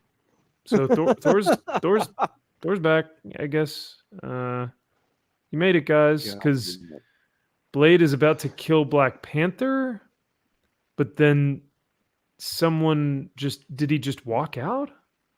I thought he just like exploded it and came really He hard. just and he came was there. everywhere, and then Yeah. It's like, oh, I mean that does look kind of like splooge. see? Yeah. I'm sorry. As soon as I saw this, as soon as I saw him come back, my imagination just started going to like the next page where it's like, Thor, how are you back? And Thor saying, well, I'm not going to bore you with the details of how I'm suddenly back alive.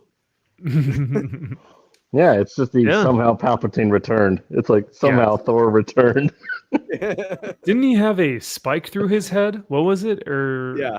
Yeah, he Weren't got you hit with a impaled? spike through the forehead. Yeah, weren't you Yeah. literally dead? Your brain dead. Yeah. So, oh well. But I mean, so back to the validity of the cover A debacle debate thing. I've always thought this. I've always thought the cover A has always gone more for ratio variants. It's only in very rare circumstances when there's a ratio variant that's like on a low print run of a book that's already low printed. I think those are when they become extremely rare, like the Wolverine 310 or whatever it is, right? Then it becomes like, okay, this is impossible to find. But for the most part, I think key issues are it's a better investment just to get cover A, especially with like bronze and copper stuff, like cover A all day. Oh yeah. Newsprint if you can. Newsprint, yes. Newsprint. So are we going to give this a recommend, skip it, or meh? Skip it. It's a solid recommend for the 1 in 25. What is the 1 in 25 for this one? It's It's the well, you got to go to the red Idaho? band. It's a Go to the red dog band. taking a shit on the cover. It's a dog taking a shit. It's Tony Stank in the grave underneath, and he's like banging on it, and somebody's burying him. This is the 1 in 25 for just the regular. This does not look like Kale New. That's hot. Boo. There is no. Oh, here's the red band. There you go. That's it. Tony Stank. No. That's the money shot. That's what you want, ladies and gentlemen. Are you seriously ordering all of these? No, I have the 1 in 25 for issues 1, 3, and 4. Okay. All right. You see what they're going for right now? I paid less than half of what they're going for right now. They're going for like 175, almost $200. That It's crazy. I do not know what people spend their money on. I don't either. Hey, people that are fools- still hey, buying them, fools it's like and you're money. stupid. Fools and money. Yeah. Fools and money. Yeah. Part Because of think about, Kyle, the thing that you just got that we were talking about earlier. Yeah. You could spend that money on what you just got, which will be a historical piece of work that you can put in your home, or a cover that will be forgotten about next week. Correct.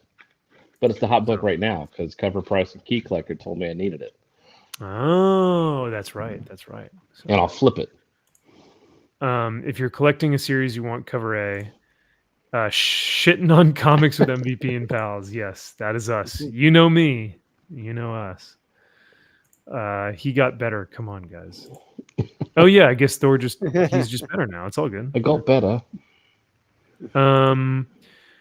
All right, so that's second row. Third row. We read a ton of, well, actually, who is reading issue 41? I don't even know how they got past 12 on Harley. Well, that's probably Nerdette. Oh, come wow, I haven't on. heard that name in ages. Is she still alive? She's alive and doing well. Yes. Oh, That good. is good. That is good. After reading that many Harley Quinns, it'd be enough to put me in the grave. Yeah. Oh man, yeah. There's some of these weeks. I don't know. There's a specific period of time in my life where we were reading Fire and Ice and Hawk Girl, sometimes in the same week. Yeah. I was close to Oh. death. Yeah, those were the days. Those are the days, boys. Those are the days. Whew, man. Man, So you guys read Pound Town Zero Round, Pound Town Zero Ground Hour. What is your consensus? Because apparently the fans love it at a 94%. This is the quintessential first kind of like prelude issue into the big event of the summer. Yeah. DC, absolute power. Let's go. Second worst comic I read this week. I hated this comic. I hated this comic. Wow. yeah, it's really bad. I would say borderline rip it. Like you don't even need to skip. Like don't even read this book. Like it is absolutely awful. Hmm. I mean, when your this is- main characters are Jay Nakamura, Dreamer, and Mr. Time. I think that was his name, right, Kyle? Mr. Time. I think Mr. Time, yeah, Yeah, those are your main characters. Oh, and Amanda Waller. It's like, no, I have no fucking interest, and I the dialogue, the setup for everything is boring as shit. Yeah, it's Amanda Waller and that Dreamer girl, like in the beginning, and Dreamer's just like sitting there twirling her hair like she doesn't give a shit. And they're like, well, are you gonna do something? And she just seems annoyed the whole time. It's like, well, what the fuck am I reading? You don't want to be here. Why should I be here? Does Waller do any, like the cover of this says Waller wants the world and she's about to get it. Does she even do anything in this issue? Does she seem menacing? Is she written well? She's just hiring people. She's hiring people. She's telling people what they're going to be doing. She's just kind of putting them into place. And She's a hiring manager. She's HR. Yeah, she's HR in this. Yeah, and the Mr. Time story. God, I wanted to just rip this. I would have ripped this in half. Just really. And Mr. Wow. Yeah, the Mr. Time's like, what? She's doing this. She's going to be planning on doing this. Well, I got to stop her. She's not going to know I'm doing this. Then she's like, yes, I knew you're going to be doing this. I knew you're going to betray me. Like, what the fuck? I'm 10 moves ahead of you. It's like, oh, of course Yeah. you are. Wait, so is Mr. Time, is it spelled like time, like the spice, or time Time, like time? Yeah, Time. Okay, all right. I wish it was the other time. If it was a spice, I'd be like, all right, this is kind of interesting. Oh, what's he gonna do with this spice here? Okay. We're going to be seasoning over there. Ah. Ooh, that's what he does. He seasons his little time on people, and they burn up in Exactly. their actions or something. That's like, you smell It's- amazing. But Max, I think most of these were written by Mark Waid. But the problem is, if you had told me Tom Taylor wrote these or wrote the first one, I would have absolutely believed you. Wow. Yeah. Oof, that's not good at all. Because Mark has been, well, for the first 24 issues of World's Finest, like absolutely crushed it, I think. Yeah, he did. So let me go ahead and read the solicitation. Witness the trinity of evil's rise to power in the can't miss, Kyle. And a can't miss prelude to DC's summer blockbuster. Oh. Yeah. The dominoes fall as the DC Universe braces for the absolute power blitzkrieg, the key to capturing metahuman powers on planet Earth will at last be unlocked. Bridging the events of Batman, Superman, House of Brainiac, and Suicide Squad Dream Team, the special oversized Ground Zero issue brings Waller's total dominance to the doorstep of the world's finest heroes. Using the combined might of Failsafe, Brainiac, Queen, and the Suicide Squad to do it. Witness years of storytelling. Okay. Culminate, brought to you by the Absolute Power series architect Mark Waid and the masterminds behind the Trinity of Evil, Chip Zdarsky, Nicole Maines, and Joshua Williamson. Wow. That is quite the solicitation, and you guys are going to give it a rip it. Yes. And I would. Wow. I need to read this now. Gosh. That's brutal. Must miss, Look, I guess. all I know, look, this is your kickoff issue. You know, you want to really show and establish just how evil and how bad things are going to get. You know, Yeah. and this does not do it at all. Well, you got to give us a reason to read, right? I mean, like, this issue Yes. should be the reason why people are going to be like, I am totally going to pick up Absolute Power from here on out. At least I would think. I don't know. That would be the goal. That would be my goal. Look, we've already seen this group of ragtag douchebag villains come together before. We've seen this. It's like we've seen Failsafe, we've seen Commander Time or Timekeeper, whatever the fuck his name is. It's like we've seen some of these people already come. So it's like, I don't need to see you hacking into Failsafe saying you're on the team now. It's like, well, we already knew that. Yeah. I need to see it again. It's like, no, but here's some more dialogue explaining why, though. It's like, I don't care. I don't care. Make them do something. I don't Yes. know. Huh. This is also interesting. So I think I've led us astray for the past 3 years, 2 years, however long we've been doing this show. MG just kind of broke the news to me. The percentage that we've actually been looking at is not the percentage of the score, but it's the percentage of people who liked it. Am I wrong? Have I been wrong this whole time? I don't think so. No. Like, because I mean, what he says makes sense. Because this would mean that out of the 236 people who reviewed it, 94% of people liked it. Yes. That's how I see it. Yeah. That's how. Yeah. Okay. And it has a 3.9 average rating, so a 3.9 out of 5 stars. Yeah. That's high. That is a 4-star book. Yes, Yeah. it is. Yeah. So maybe I've been wrong about League of Comic, because remember we were looking at these scores and we were saying, man, that got 100%, right? Yeah. But I guess what it's trying to say is 100% of people liked it.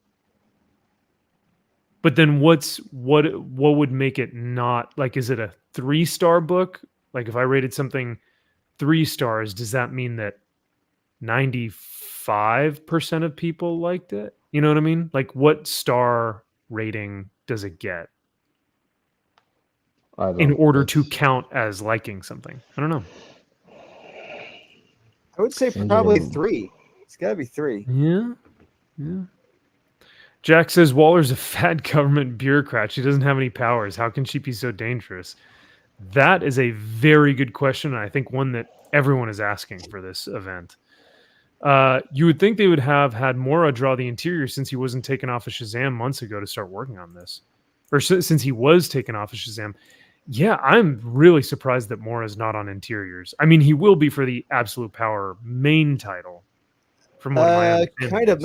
Michael Janen's still doing some interiors. I don't know why, if they want 3D assets in their book, but sure. Okay. Oh, God. Sure. Oh. Well, But there was a part in this book, because the art, I think changes throughout this book. There's different Yeah, 3 stages, different artists. but Ooh. there is a like screeching halt of what Amanda Waller looks like at one point in the book that I busted out laughing at Oh my how god. bad I mean, short, fat, frumpy, wearing like tennis shoes. I was just like, there's no fucking way that this is real right now because She it is always looks like that. hysterical. I mean, it is just, I was dying because of how terrible it is. I I'm thought like, she this- always looks like that. But like, not in this book. You'll see her at the beginning drawn differently. Like she's a little, slimmer at times, looking, more harsh, direct lines. Like, and then at this point, she looks fat and frumpy, and like she Oh looks my like a God. child. It's like, wait, what the fuck is going on? Oh man, I'll see if I can pull it up because I want to see if Oh, we can find it. You need to. It is hysterical. I'm intrigued. Hey, and when we say Mhm. skip a book and rip it, that doesn't mean you have to go seek it out and read it now. That's the opposite effect of what we want to have happen. But I thought you just said you wanted to see. Man, yeah, this is not Dan Mora. Yeah, and that's And just it's- that's your opening story. This is your and there's Mr. Time. Hey, That's it. oh, Time Time Commander, yeah. Time Commander. Oh, okay. Big difference. Oh wow. Yeah. So yeah, they really do change up the art pretty drastically frequently. Yeah, so you kind of see how she is there. Yeah, so she's still got kind of like the somewhat business professional attire, I guess. Yeah. Yeah. See her there. Oh my lord. And then wait. Keep going. Keep cruising. Keep cruising. Right there. Oh my god. No way, dude. This looks like a man. Look at how big those calves are. Oh my god. I was like, Built who like is a this brick character? shit house. Yeah. I'm like, who is this Built- character? It's like, he's not Amanda Waller. Shut the fuck up. Built like a defensive nose tackle. My god. Yep. Well, I mean, if he was in high school at 5'7" or whatever, however tall she looks. Oh, I know. Man, that's brutal. That's really funny. I mean, that is the artist's style. I mean, even looking at Superman, he's bulky as hell. I actually kind of like how he drew Superman here. Yeah. But man, yeah, that's a bad Amanda Waller. It's it was a solid 5 minutes. I was just busting out laughing. Like, That's funny. Oof. Well, let's see. What was next on the list here? Rook. Chess. Rook. Yeah, this 97% is of good. people liked it. 4.6 average rating. Damn. So that's almost a perfect book. Yeah, man, I am really digging this series. Rook is by far the best thing out of Ghost Machine, like by a long shot. yeah, it's not saying much, but yes, it is. Yeah. It was good. It was a good issue, but it was more of a setup issue. It was just more of a, we've got this person, and we got this, and we got this, and we got this, and we got this. It's like, okay. But Yeah. don't A get lot me of those wrong, it's different beautiful- fighters. beautiful- A lot of Mortal Kombat fighters you can pick. It is. I do like that they have now introduced like all the different character like modules that you can play. It's like you've got the ram, you've got the goat, the buffalo, the mountain lion, the deer. Like it's like, oh, these guys are cool. So I mean, I hope that they get to team up at some point. Oh, and I I forgot, could it's see this beautiful. being It's a- beautifully illustrated. Oh, dude, Oh, it's gorgeous. Yes. this is perfect. I mean, I was jokingly telling Kyle, but I actually do mean this. This is what Jim Lee would be if he were still working like in his prime. Fabok, however you want to say it. Jason is, dare I say, better than Jim Lee. Not even I think he's close. more- Like, I think no. he's more consistent. Jim Lee could draw with his feet and still be better than this, but Wow. it's The it's- big difference now is that Jason is doing interiors. Jim will not do interiors anymore. 'cause he doesn't need to because he's the man. Because he can just charge $35,000 for a 8.5 by 11 piece of paper. Hell yeah, you can and get it. That's the problem, and get it. Well, that's the thing. People are People are dumb enough to give him that much money. to part with their hard-earned money Yes. as he plummets DC into the ground. But hey, I'll draw a cool drawing for you. Yep. But here's Superman. Yeah, but here's Jadzia Axelrod's Galaxy. Woo! Woo! The corgi. Yeah, man, these are just beautiful faces. The light, like how where the light source is and how he shades everything is beautiful. And it's pretty hard to get like a animal face right, and he does animals really well too. The designs on all these characters is just freaking rad. And wow, wouldn't you know, good looking, like hot people. So Oh yeah. pretty nice. It's a novel Another concept. like, I know, right? Beautiful landscape shot. Cool little tortoise, Mr. Turtle Turtle Man. Man. And then I just wanted to show all the different characters that we get. It's like, oh well, the Any bear, any the stupid animal you can think of, yes. No, Has the a freaking person. bear satellite arc tank thing is just absolute badass.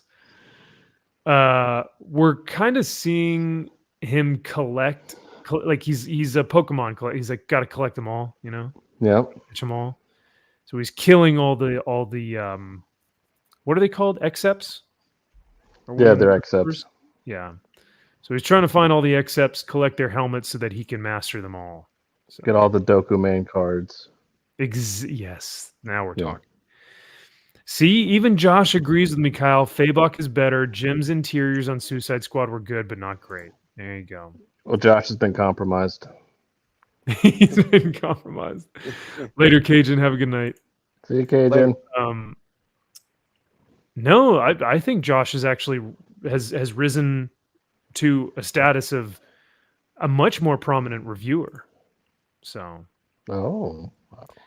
ever see Jim Lee's other style? Google 100 Bullets Jim Lee and click the first image on the image tab. Well, I think he's referring to Jim Lee's Death Blow style he had back in the Ooh. 90s.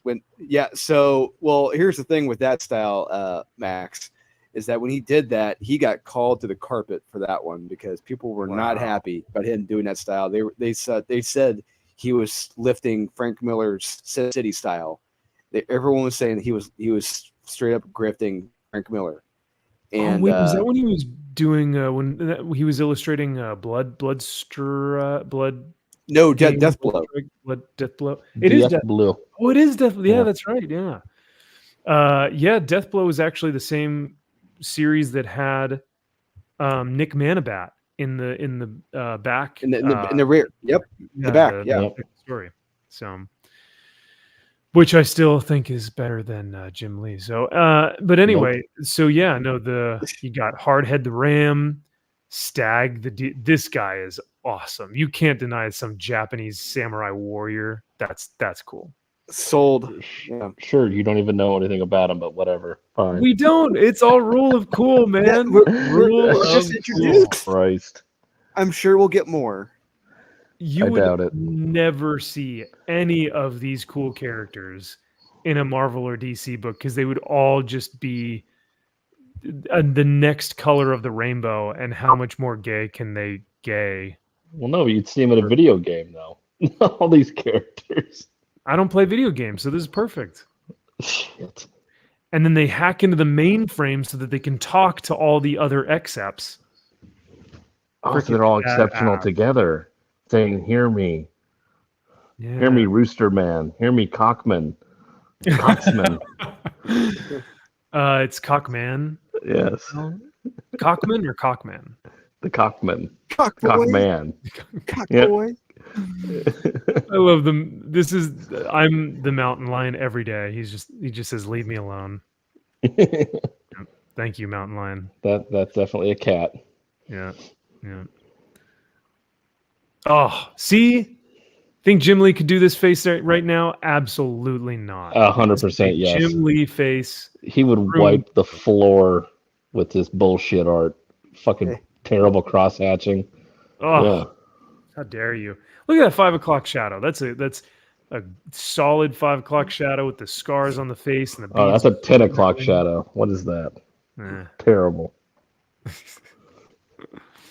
But yeah, man. I mean, this page alone. How much do you think this page would go for? Original Hundreds. It gotta be hundreds. Yeah. Can't miss. Well, it's all digital, so I have no idea what it would go for. You get the shut up, NFT Kyle. of it, I Oh. guess. Yeah. Fabok. Jeez. Does Fabok only do iPad drawing? No, I have no idea. I don't think so. no. He no does. He does. No, he's not. He's not Michael Janin. No, come on. He's not a hack. Yeah, Yeah, it's not get a the NFT for this. The NFT is probably Yeah. a couple $1,000. You can own that. Well, with all that being said, about how much better Jason is than Jim Lee, I am going to give this one of my highest recommends for this week. Not the highest, but one of the highest for sure. So, Drew, what are you going to give this bad boy? Yeah, I'll give a recommend. Yeah, absolutely. Mhm. And Kyle, I know you've been pushing your buttons, but I think you got to admit, this is a recommend. Of course, it's a recommend. It's a fun read, but I'm just saying it's a video game. But that's fine. It's just a video. It's fine, but it's fun. fun. The art is The art is fantastic. You cannot deny how amazing that art is. Seeing Jason Fabok actually try and do interiors, it's like, why the fuck can't you do this at DC, you jackass? Like, why can't you do this more often? Because they can't pay him his page rate. He's probably like, I need more than $60 to draw But a that's page. it's like in DC needs to just pay him whatever amount of money he wants. You're right. They should, but they won't. Yep, they won't. That's why Ghost Machine was like, how much do you want? We'll give it to you and more. Yeah, we'll pay you double that. Yep. And we'll produce the best comic book on the market right now. We'll blow anything DC out of the water because they didn't appreciate you. So there you go. Yep. But yeah, no, I'm definitely giving this a recommend. Nice.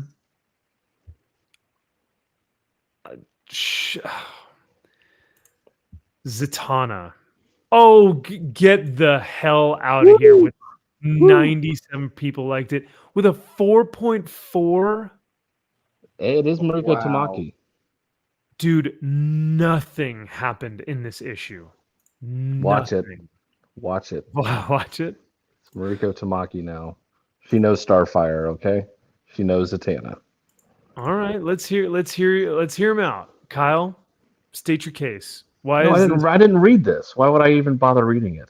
Wait, because you just already know it's good. Because of her name, yes. It can't be bad. How can it not be good? It's also Black Label. You know what that means? Racist. Woo! Well, yeah. I mean, it's definitely not a white label. So Is she at least drawn incredibly sexy like she should be? absolutely not. Oh. Well, the cover dictates that she would be. Look at that. I mean, it's enticing. Yes. Yeah. Yes? Question mark? Yeah. Shall we pull it up? Shall we look at some of the interiors in here? All I gotta say is this Las Vegas she allegedly lives in. This is the most bullshit Las Vegas. This is like the most New York Las Vegas I've ever seen in my life. There's no way Las Vegas looks like this at all. In any way, shape, or form. Yeah. I love the no background already. I really like that.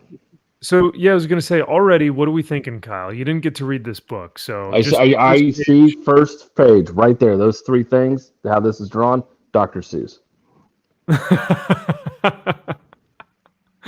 You're not wrong. You're not far off. I still see Look. Dr. Seuss.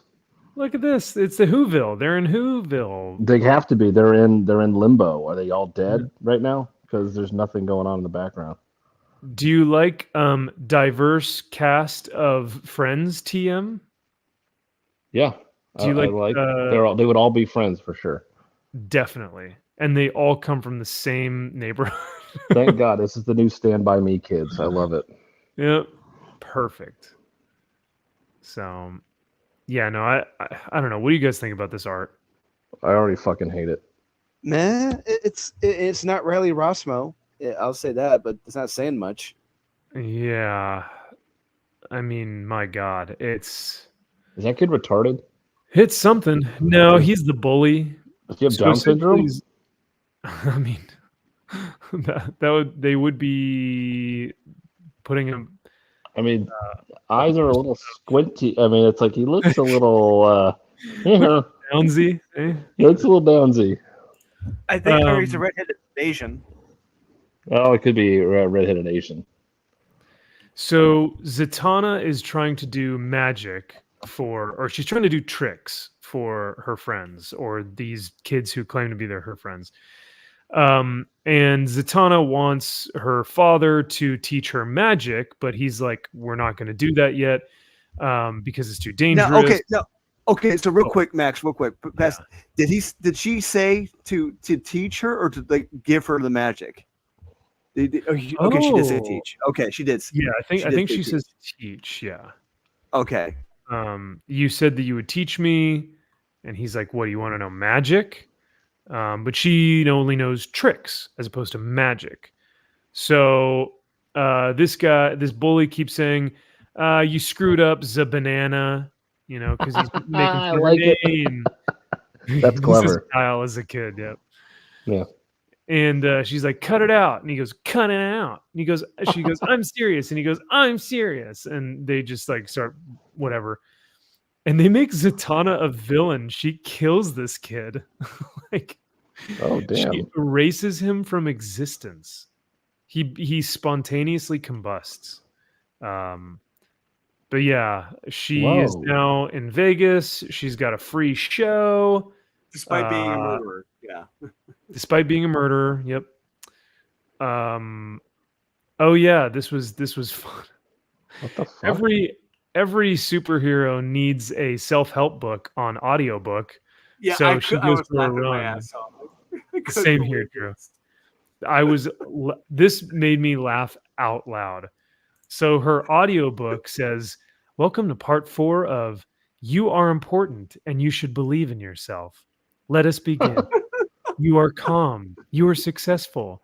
You are amazing just as you are." You are just so amazing and you don't need to do anything, girl. You're just the bestest ever. Well, this is what Mariko Tamaki hears. She's not doing any running though. I don't think she's running to the fridge, but no. You are ready for anything that comes your way. You feel your power. Oh yeah.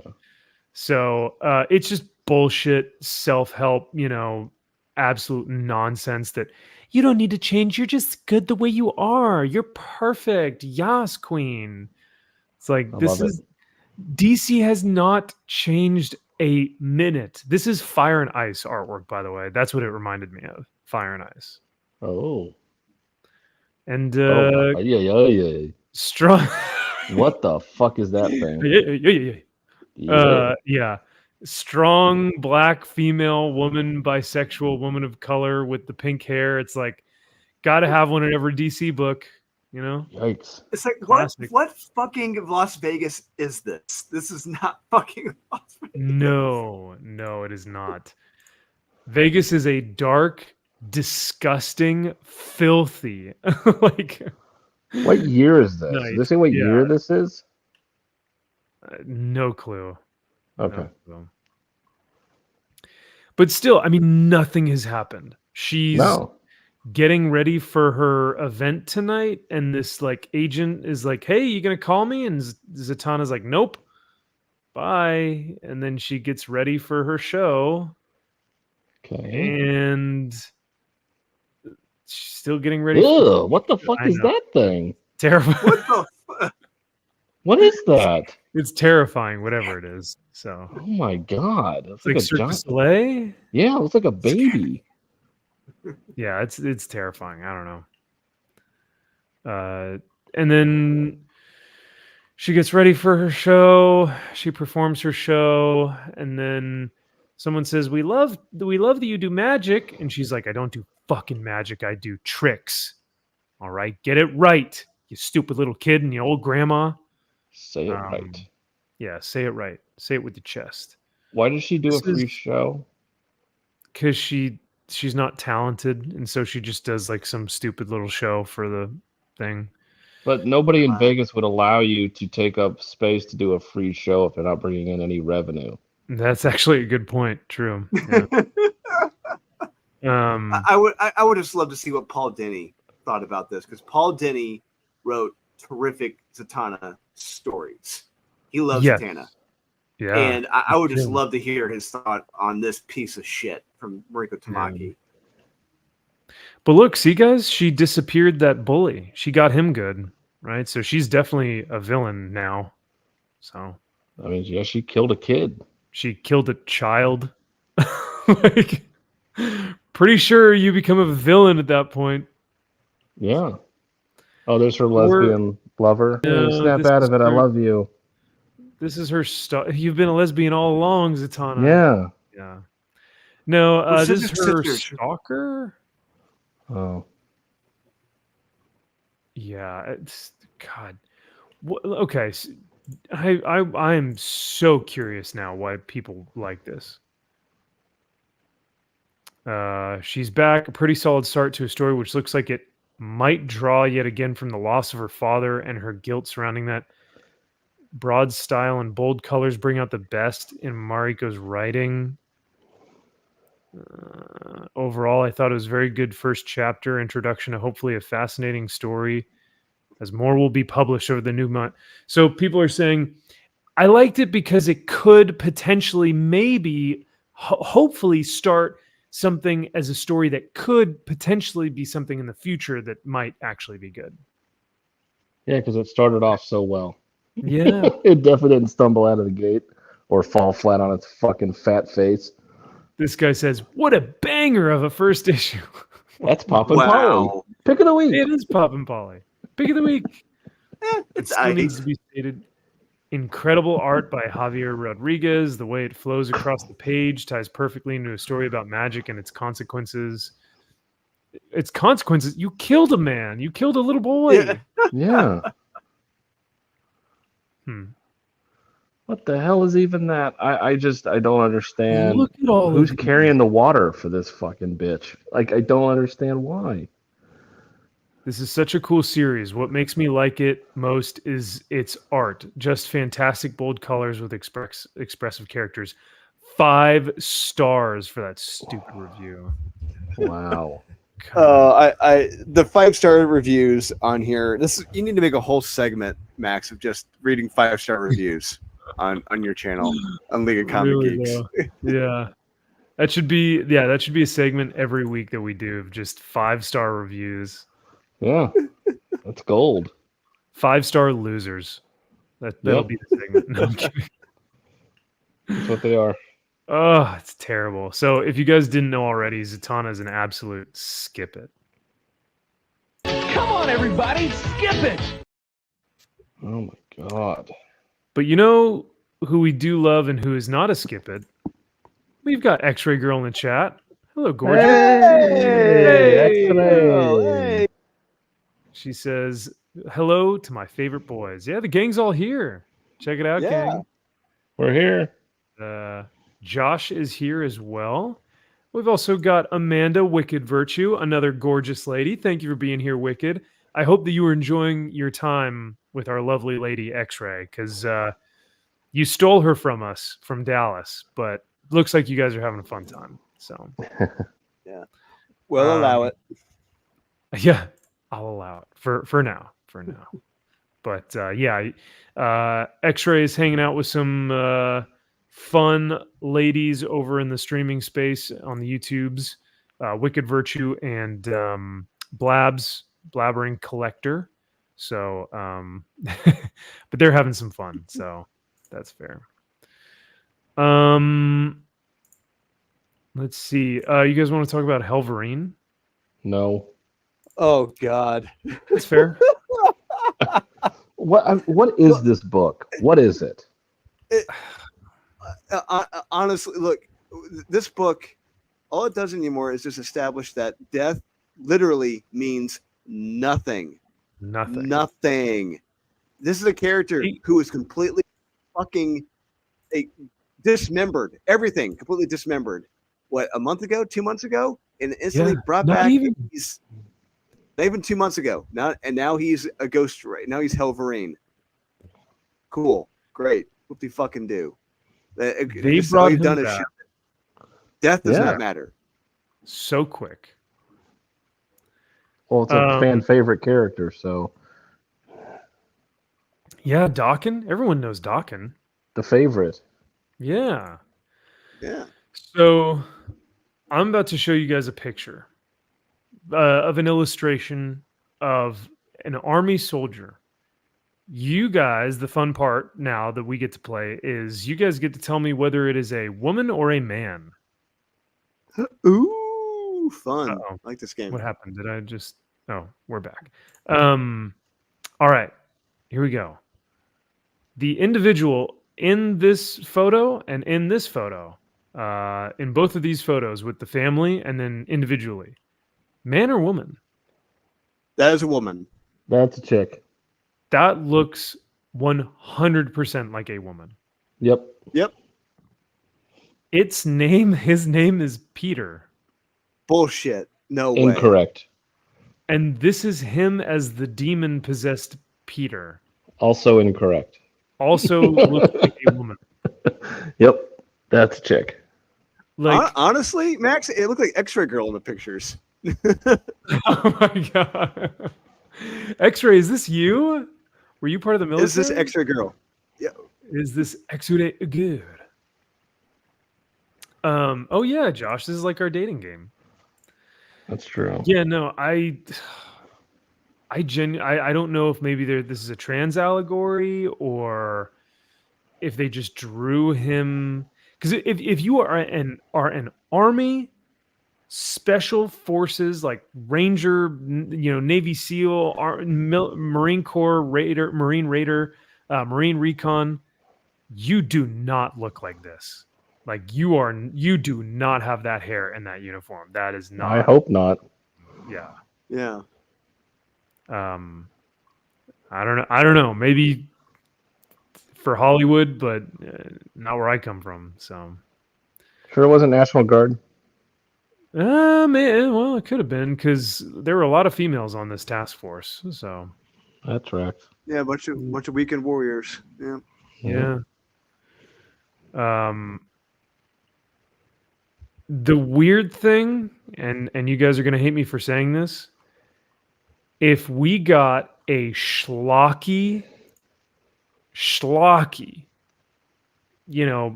Mark Teixeira version of this, I might enjoy it. Like if they just leaned into the schlock and it's like demon-possessed army soldiers that have to fight Wolverine, drawn by Mark Teixeira, I'd be okay with that. But this is not that. So. Yeah, I feel like this doesn't know what it wants to be. And so it's trying to think it's B-level, campy schlock, but it's also trying to take itself seriously at the same time and try to have a coherent story. It's like, no, just be fun and stupid. Yeah. It's Helverine. The title is Helverine. That is fucking stupid. Yeah, have fun with it. Lean into Helverine. Yeah. Yes.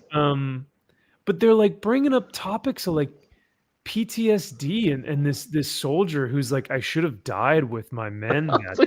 You know? And it's like, oh my God, dude! Like, no, and then it's like, and then the next page is Helverine turning into like, and killing people and being schlocky, and then it's like back to PTSD, depressing.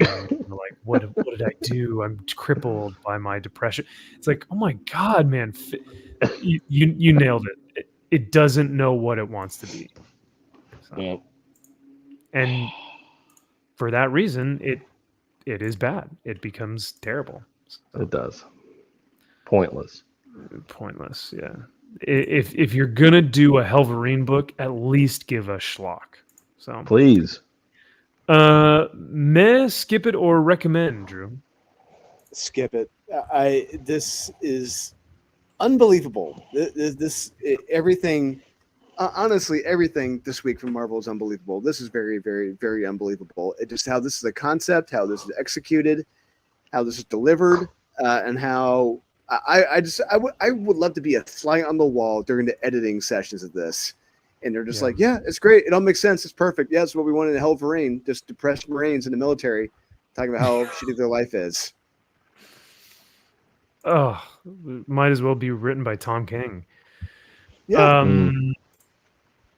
Kyle, recommend? Well, we know it's a skip it. Yeah. Yeah. I don't even have to ask. No. Come on, everybody, skip it. Yeah, it's. I mean, it's brutal. Let's get to something good here. Sacrificers. This is absolutely worth your time and money. This was a legendary issue number 9. I don't remember an issue making me think as much as I did during this.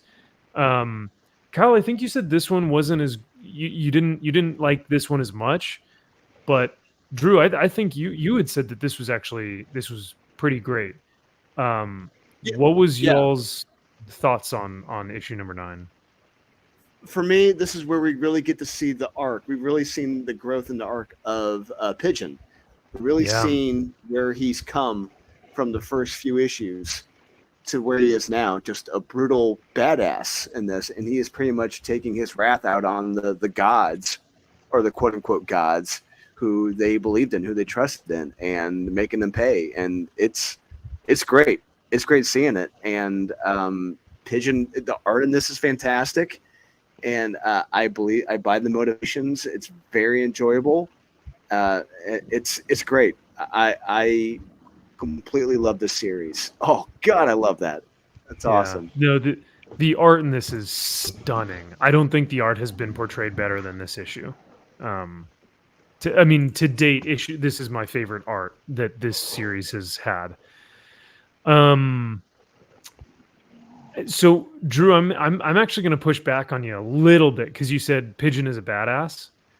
I think Pigeon is a villain. I think he turns full on complete villain status in this issue. But I wouldn't say villain. No, I wouldn't. No. What?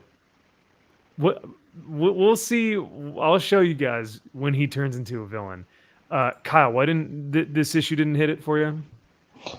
I thought this series prior to this has done so well just telling more of a psychological profile on this character and what belief does to somebody and what it can do to somebody. I liked the slow burn. I liked that aspect of it. The action in this, like, it just ramps it up to like 100, and he's slicing people's heads off, and he's killing a bunch of innocent people at the end, like destroying, all because of what these gods, quote unquote gods, did to him and his family, and the retribution that ensues because of that. And I don't know, I wasn't a fan of all of that. It just felt a little out of place. But that's not to say this isn't a great issue. This is a fantastic issue. This is a fantastic series. I absolutely love it. The art is so damn good. I feel for this character, and I do kind of agree that he does kind of turn heel by the end of this, where it's like, you may have pushed it a little too far, and he does end up ultimately killing a bunch of innocent people, and he kind of stands by and lets it happen, sort of thing. And I don't know what that means for this character, but right here, right there, you see the eyes, and you see all those innocent people being killed, and he just leaves them to all die. And it's like, but after what happened to him, can you really blame him? That's the kind of a dilemma. Well, and I think that's why Rick Remender is writing a good book here, because he could have Pigeon have a redemption arc and become a hero. But I think what he's trying to say is when people who have suffered and people who are marginalized or whatever he's trying to talk about, when they also gain this amount of godlike power, they too will abuse it and trample on those who are in their way. And I think that may be what he's trying to say with this. I can't tell. I don't know. But yeah, like if we were to see a classic hero, because he's killing the god, and when right before he relinquishes him, and sends this final blow, the god is like, stop, like help, we can make things better. You and I can do this together, and like tell me what I'm doing wrong, and we can build this world back up. And Pigeon is like, you had your chance, like a freaking murderer. And he said, look what you made. You don't make the world a better place. We do. Talking about like the marginalized, the trampled on, those who are less fortunate, right? Kills this god. And he says, we don't need your help. And instead of being like, now that I have the power, I'm going to go save the people and show them that we have the power. No. He just walks away and watches every innocent person die. He's a villain, dude. He's not a good person. And I wonder if that's well, here's the thing. I would say no, because since he's gotten this power, this is the first time he's had power in his whole life. And I think he's not accustomed to that. He's learning about that. And I'm sure by letting innocent people die. Yeah. Well, yeah. He's a villain. He is not a villain. I do not consider that. He isn't. No, I think he is still learning. He's going a little too far, but he will come back. A little too far. Point. Yeah, just find people on both sides. No, I don't see him as a villain. No, bro. I love Pigeon Boy's my boy. Pigeon is my little Pigeon Boy is the reason I follow this series. Like, we have watched him go through some shit in the past 9 issues. And even I have to say, he is Superman from Man of Steel, a villain. He is Batman from BVS, villain. He is... though he now has power, he should at least be trying to wield it to say, I can try and help these people. But he actively goes out of his way not to help them because he chooses... I would say this is... I would say, Max, this is he is a relatively younger person, so he is conflicted with a lot of emotion, and he has a lot of power. And not just that, he's taking it out on people whom he and his other people, this other culture and other worlds they believed in. These are the quote unquote gods that they believed in, and he is taking it out on all of them. And that they're not really gods, and they have been sacrificing people just so they can live longer. And right. He's angry. I don't see that I don't see him as a villain.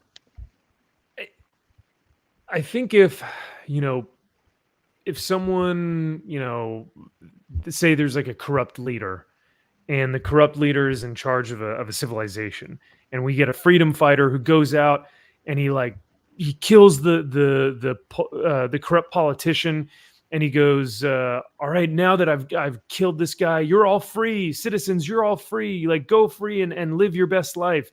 And they start I don't know, and they like that's I feel like what he was trying to do, but that never came to fruition, because by killing the god, it actually ended up killing their civilization. And he just kind of shrugged it off and went, they're part of the I guess they're just collateral damage. And I'm like, bro, no, you can't think that way. So I think it's a more realistic take of what people might do in that situation when they're given that much power. He's young. He has power. He's angry. Do I agree with it? No, I don't. But I just see him. I don't agree with it at all. But I just see him. He's pissed off and angry, and he wants retribution. Oh, I agree with that. But that's why it makes him a villain, because he doesn't help the people. Exactly. No. He's Kratos in God of War. Like he's ultimately a villain. It's like, yeah, Kratos may have lost his daughter and his wife and everything else because of the gods, but I'm still going to seek retribution and literally kill everything in my way. It's like, yeah, you're still a villain, but I can still root for you. Sure. You're still a villain. And he will ultimately have to sacrifice himself.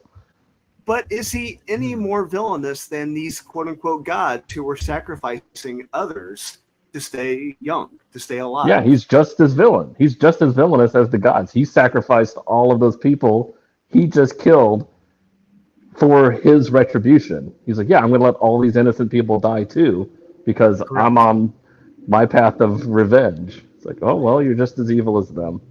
And if he truly was trying to say, now that I have power, I'm going to be different. I'm going to show these gods that I can be a hero, that I can save people.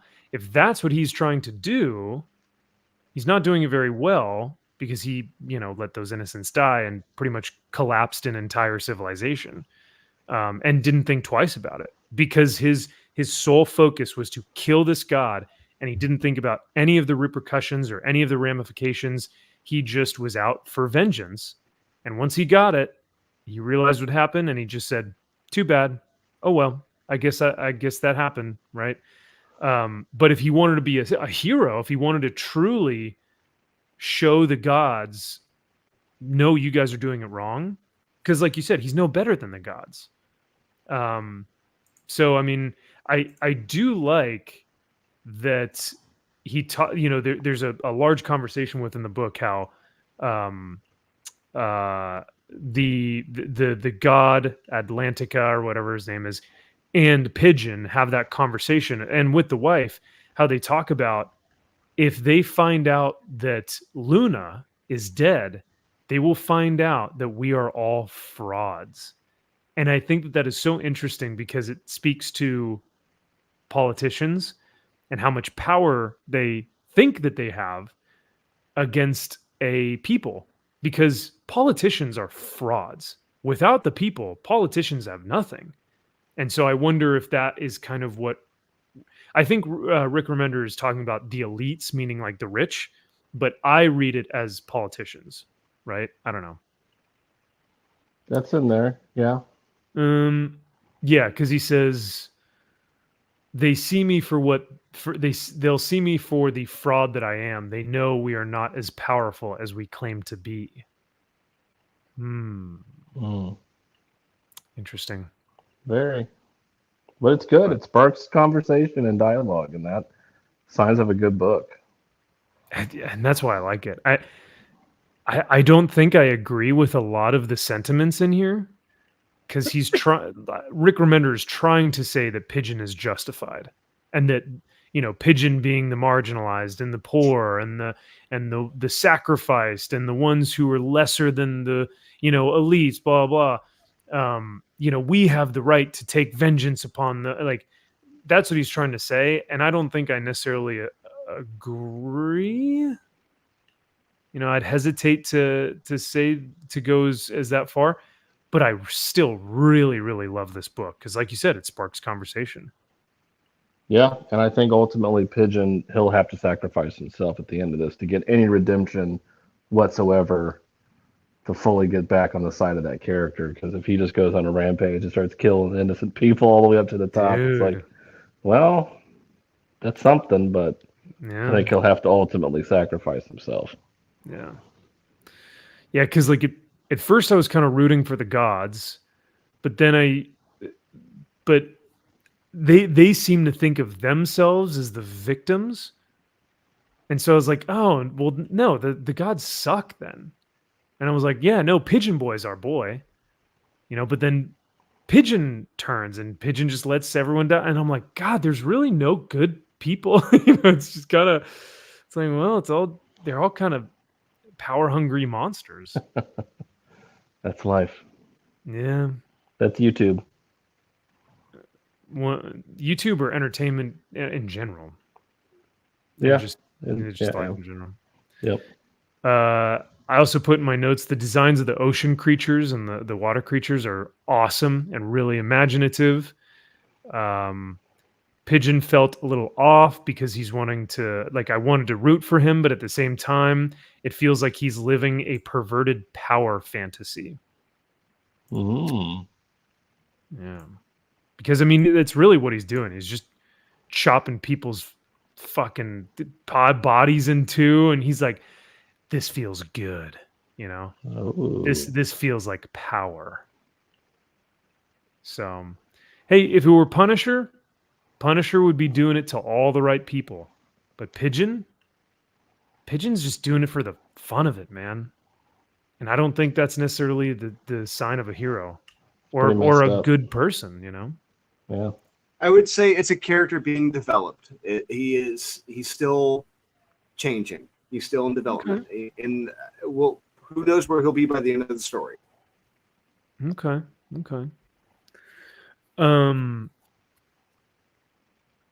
But yeah, so I think that's pretty much all I have for this. Unless you guys had anything else, I think we kind of talked about almost everything. I mean, once again, I can't express enough how beautiful this art in this issue is, particularly.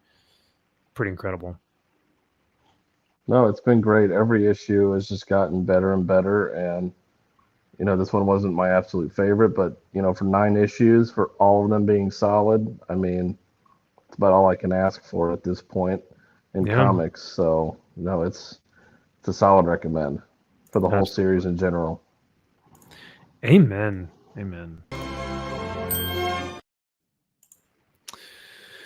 All right. So let's I think that's pretty much I know we didn't talk about Nottingham, but Nottingham is not on here, nor is Feral. Did you guys read Feral? Yeah, I read Feral. I read Feral. Feral's good. Oh, Feral Feral's really It good. was Feral good. was it on the sites? I think so. I went to my okay. shop. It was at my combo shop. Went to go pick up a copy. Oh, nice. Okay. Yeah, Feral is on there. Yeah, no, I can't miss. Every time it gets me hook, line, and sinker. I've really been digging. Feral issue number 4 is no different. I think it just continues the goodwill it continues to have. 100%. We learn a massive, what do you call it? We get a massive reveal in this issue. Like, Well, we learned that cats can be assholes. well, we always kind of knew that cats are a little bit assholes, but, oh, okay. I guess Feral was on here. But in this one, it's like, oh wow! So you fully. Oh, and what was the Lion King Simba imagery here? What do you guys think this is? That was a little weird. I don't know if it was a fever dream or what, but it was like a little spirit odd. of a different animal. Yeah. Oh well. But I did kind of like, it's got humor in it. It's got, suspense in it. It's got horror in it. I did like this little humorous part where they're all trying to watch the birds on the TV. Yeah, on the TV. Yeah, that was great. Yeah. Dog shows up. Everyone thinks he's fine. Oh, just a little doggy. And then, oh my God. Jesus. Oh no, Lord. What happened? No. Yeah. And this thing looks disgusting, so and then but yeah, and then we finally get the reveal that dun dun dun Patch brings up the fact that Mm. I forget her name. Whatever her name is, she let Lord out of the house and left him there to die because she wanted to Yeah. be left alone on her little perch here. Oh my Typical god, this is cat. so sad. I Oh, know, like you look at it's like, oh god, I like was like, I good. Like I can't. want that Oh cat no. dead, but like, Oh, but not this dead. He's like half dead, half alive, and you're like, yeah, oh like just god, kill it. Like just stomp on its head or something. Like oh just no. put it out of its misery. Drown it. No water there. Just Jesus. yeah. So, but yeah, everyone kind of learns this harsh fact, and it's like, damn, Yeah. you were catty, no pun intended. So, or Then pun intended. Yeah. So, but she comes back. She's like, Patch, why would you do this? Why would you tell him what happened? And you're gonna ruin everything. And he turns around. Dun dun dun. no. Oh God. Oh And he no. is slowly turning into one of the zombie cats. Another one bites the dust. Yeah, spoilers, but Yeah. yeah, no. I mean, yeah, man, I can't.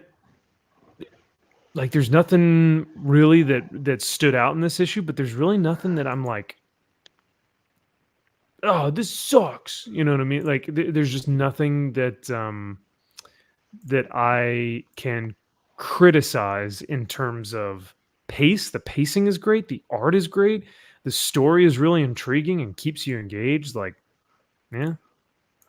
Yeah, as somebody who hates cats, I mean, granted I do enjoy watching cats die, but I feel that there is a lot of heart to it. Like the pacing, like you Whew. said, is great. The dialogue is fantastic. Each one has their own unique voice and personality, and there's a lot to be said for that.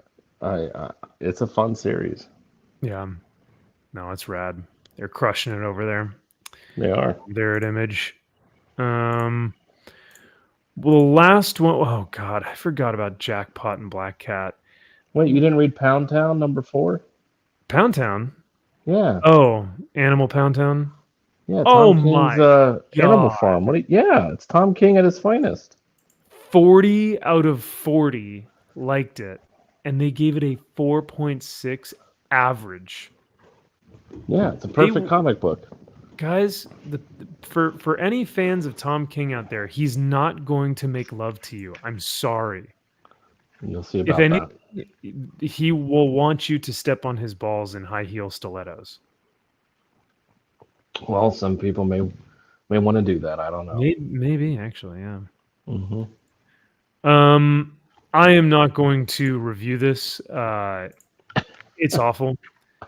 I don't think I have ever seen a score that low on League.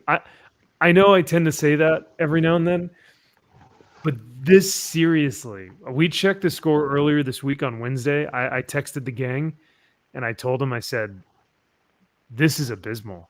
It was at a 20%. 20 people or 20% of people liked it. That should be impossible 1.9 average star rating for a mainstream book. Yeah, that's impossible. It is. I mean, this guy loves everything. I see his image all the time. It's like the Afro dude with the Superman thing, and even he gave it 2 stars. Ooh, it's still a recommend, but not very good. I still like it, but Oh man, 1.0 average rating. God. Yeah. This has this been need I canceled? say more? This was the last issue in the series. It was only 4. How many was it? Only 4. Wow. The huge action finale of the hottest mini of 2024 has arrived. Jackpot and Black Cat prove once again why they are the best heroines in the Marvel. Oh, shut up. They are not. Jesus Absolutely Christ. not. They are the worst. No one believes it. Nice try. Wow. But last but not least, Nottingham issue number 13. I'm going to give this guy a big old 4 stars. This is so sad that. Ooh, hey, look at that. 4.8 average rating. Good, good, good. Nice. 4 out of 4 liked it. That's what I like to see. That cover is amazing. Sweet, right? It's pretty freaking sick. Mhm. You should hold on. Wait, let me show you the back. Let me hit it from the back. Yes, please. I'm glad I got. Oh. So, it's so rad. Oh my God. Yeah, Nottingham. It looks pretty freaking sweet. The back is actually a kind of a reprint of the interior page here. Oh yeah, it is. So pretty sick. Oh my God. And then this is next week's cover or next month's cover. So Gotcha. Damn. yeah. So this is Is it a man's book? Is this a man's book? it's a man's book. Okay. But you also got to be smart to read this book because there are Not a it lot for of me. moving, lot of moving pieces. King Richard the Lionheart and Robin Hood are outside the walls of the castle with their army, and the sheriff of Nottingham says, Little John will fight to the death in a duel, 1v1. Robin Hood, and if he wins, you, King Richard the Lionheart, take your little army and walk it back the other way. If you lose, if Little John loses, I will open this gate and you can walk right in, and no bloodshed will happen this day. But sorry, I'm just making sure that it was actually when the hammer of the righteous fury emissaries appeared to take desperate play.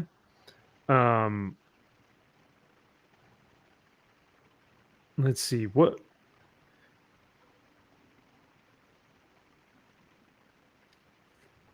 Sorry, I'm just making sure that I am getting this correct. Yeah. So it is Robin Hood that he challenges to a fight. Do you want me to spoil what happens to the fight? Oh. No. Say no. Yeah. We'll pay. Yeah, because I'll probably want to read it.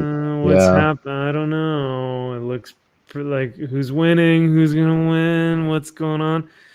So I won't spoil the fight, but I will say during the fight, all hell is breaking loose inside Nottinghamshire, inside the castle. All of the merry men, all of the civilians, all of what's her name? Maid Marian. Lady Marian, all of her staff, everyone is rioting in the streets. It looks like the summer of 2021. Is that when it was? 2022? Black Lives Matter? Summer of Love. Summer of Love.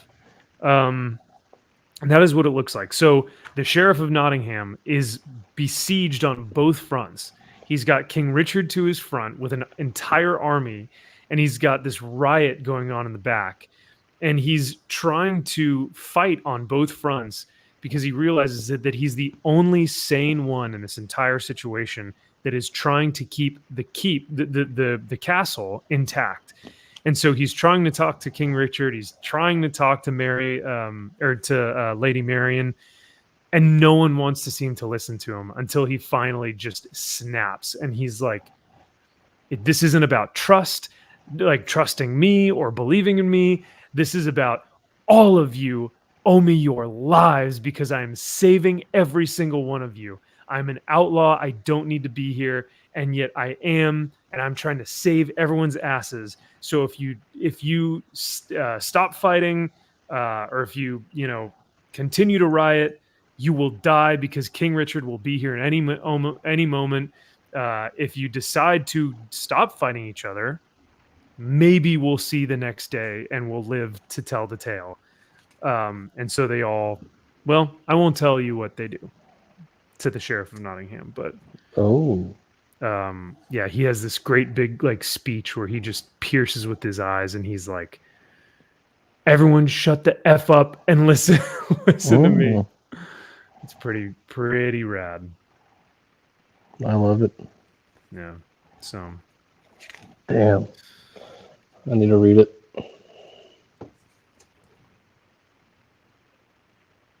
Yeah.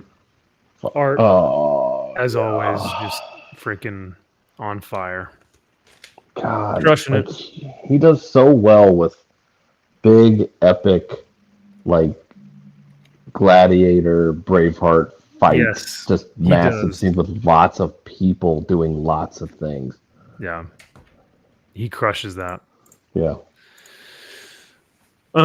So Nottingham was my pick of the week, but like I said, you kind of have to have read the series prior to understand everything that's led up to this, and you also have to understand, I think, the character development of the sheriff to kind of come to the culmination and the point that he's in. So I do need to probably reread the first series again to kind of get an understanding of like, okay, so this guy plays this part, and this is why this makes sense and things like that. So That's fair. I probably need to go back and reread. I have the trade for And you have volume issue 1, and I have issue 1. bastard. Several copies of issue 1, I think. Well, you sold one and then you kept the other. Correct. So, Drew, unfortunately, you couldn't even find this bad boy, eh? No, it drove me nuts. I went to comic book shops and online, couldn't find it. Yeah, damn. Yeah, no, I mean I thought they've been pretty good about actually putting it up on the sites, but I have not been able to find the past 2 issues. I don't think. But I know 12 is up because I read 12 online. I couldn't get this last one. They'll put them up at random ass times. They'll just throw it up. It's like, yeah, what the hell? yeah, it's true. You know what I was just sifting through some old comics. Did you guys ever read this one? I remember this Deadpool cover like vividly. It's like burned into my brain. Oh, from the yeah. 90s. I didn't Circle know Chase, that. yeah, it's all right. It's good. I mean, the art is damn good by Joe Mad. The dialogue and everything else, it's okay. Well, I was gonna say this is early Joe Mad. I didn't even realize this was early Joe Mad. Look at that. Oh yeah, This looks yeah. sick. This was like his first big break, and yeah, he nailed it. And I see like the instances, like the little like that's Joe Mad, the little things that make him like this really screams Joe That's Mad. Joe Mad. here. That face, yeah, that Yeah. face and those arms, that's Joe Mad. The structure, the body structure and everything. I'm like, yeah. But this was good. I mean, I didn't get a chance to read it yet, but I was just looking through here and I was like, dude, this is freaking sweet. I need to go. And hey, believe me, I hate Deadpool. Like I do.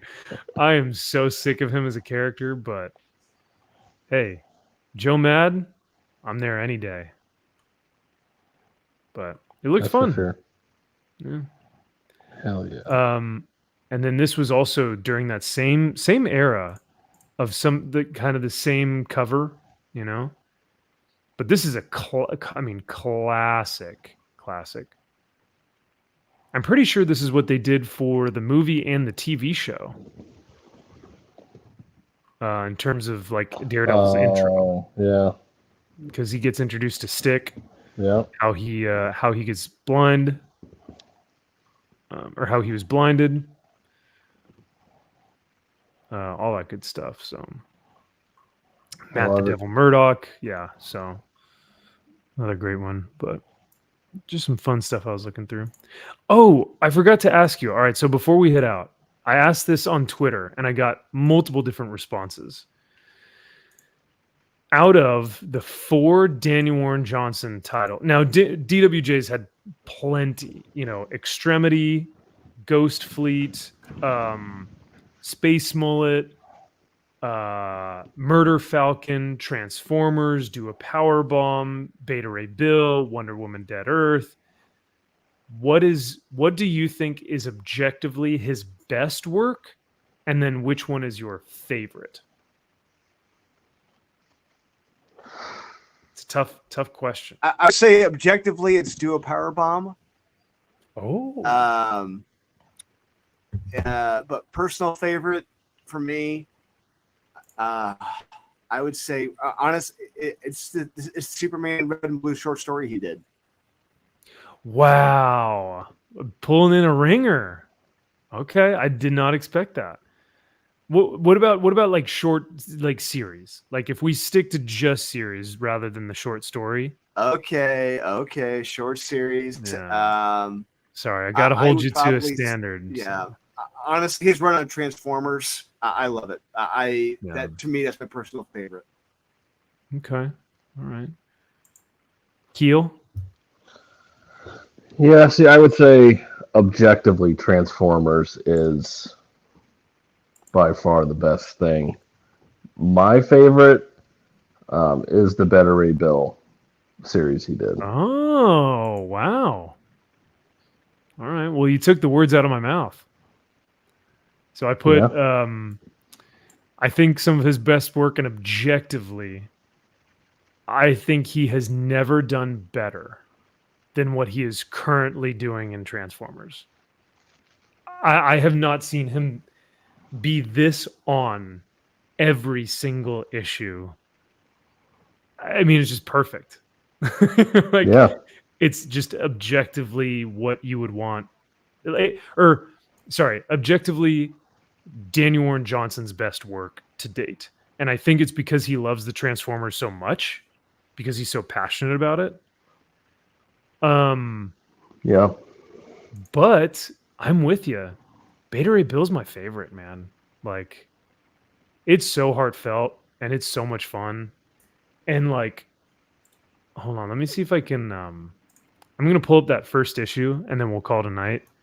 But I gotta show you guys the interior art to Beta Ray Bill. Because I was rereading this the other night and I was like, oh my God, this was so good. It's so good. And this is Marvel. I'm like, no way Marvel published this. Like, we're getting a little bit of Transformers here. We see this in Transformers. But just like the emotional resonance of he's looking at where his hammer used to be. You've got Hook playing in the background, Thor smashing the hammer, Stormbreaker on his own hammer. But when we get to Beta Ray Bill going out to fight, oh my God. Jeez. Soldiers of Asgard. He's screaming like this massive castle, and he's got all this badass armor on. And I'm just like, dude, this looks like he could do a medieval type of war story. And then Fing Fang Foom shows up. Dun dun dun. Hell yeah. Yeah. This 2-pager, I think, sold for $5,000 when it first came out. So that's probably double than that now. Oh yeah. Fing Fang Foom just like ripping people in half. Oh. And then you get Scuttlebutt. But yeah, man, how he draws like Beta Ray Bill and Thor, it's incredible. So, like I said, I will be 100% honest. I do not think this is his best work by any means. Whew, but look at that Scuttlebutt image. Oh man, that's crazy good. Oh, and Beta Ray Bill here, man. just jacked as hell. Looks so good. Love it.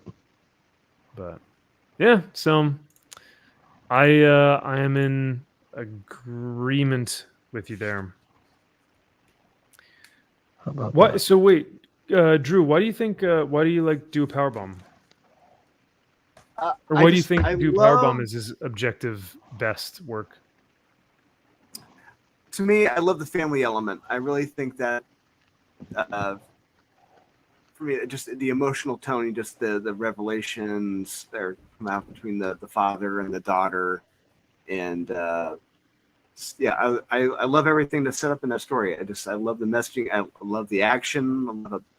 I love wrestling, and True. that's all portrayed in there. And yeah, it's a great story.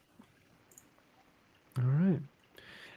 Art wise though, do you think it's his best work that he's produced? Like, do you think that it is his best illustrated? No, that's Transformers. Honestly, Transformers is the Okay. best illustrated book he's done. Alright. I've never, ever seen him more intricately detailed than with Transformers on every single page. And see, yeah, because like with Transformers, you're almost getting like do a power bomb level of kinetic movement, but with Transformers, because he's doing moves that he did in Do a Power Bomb. He's got suplexes, arm bars, whatever you want to call it. He's got them all, but in a robot book. And in Do a Power Bomb, he did the same thing, but with people. So it's much easier to move them around and have them feel more kinetic. But with Transformers, that's hard as hell. So Absolutely. yeah. But hey, he's crushing it, doing the Lord's work. So, well, cool. I think that does it for tonight. You guys got anything else before we take off? Not for me. Nope. All right. Sweet. Well, thank you guys again for a fun night. I know the gang is on assignment this week, but we plan on being back in full force because next week we should have a special guest. So That's right. Yes, Yeah, we but We'll be should. on our Yes, A we- game. Mhm. Yeah. yeah, July 5th.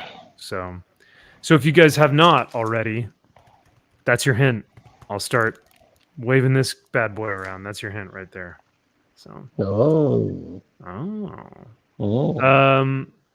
But yeah, thanks again for hanging out tonight, guys. I appreciate it. I'm looking forward to reading y'all's books whenever they get published.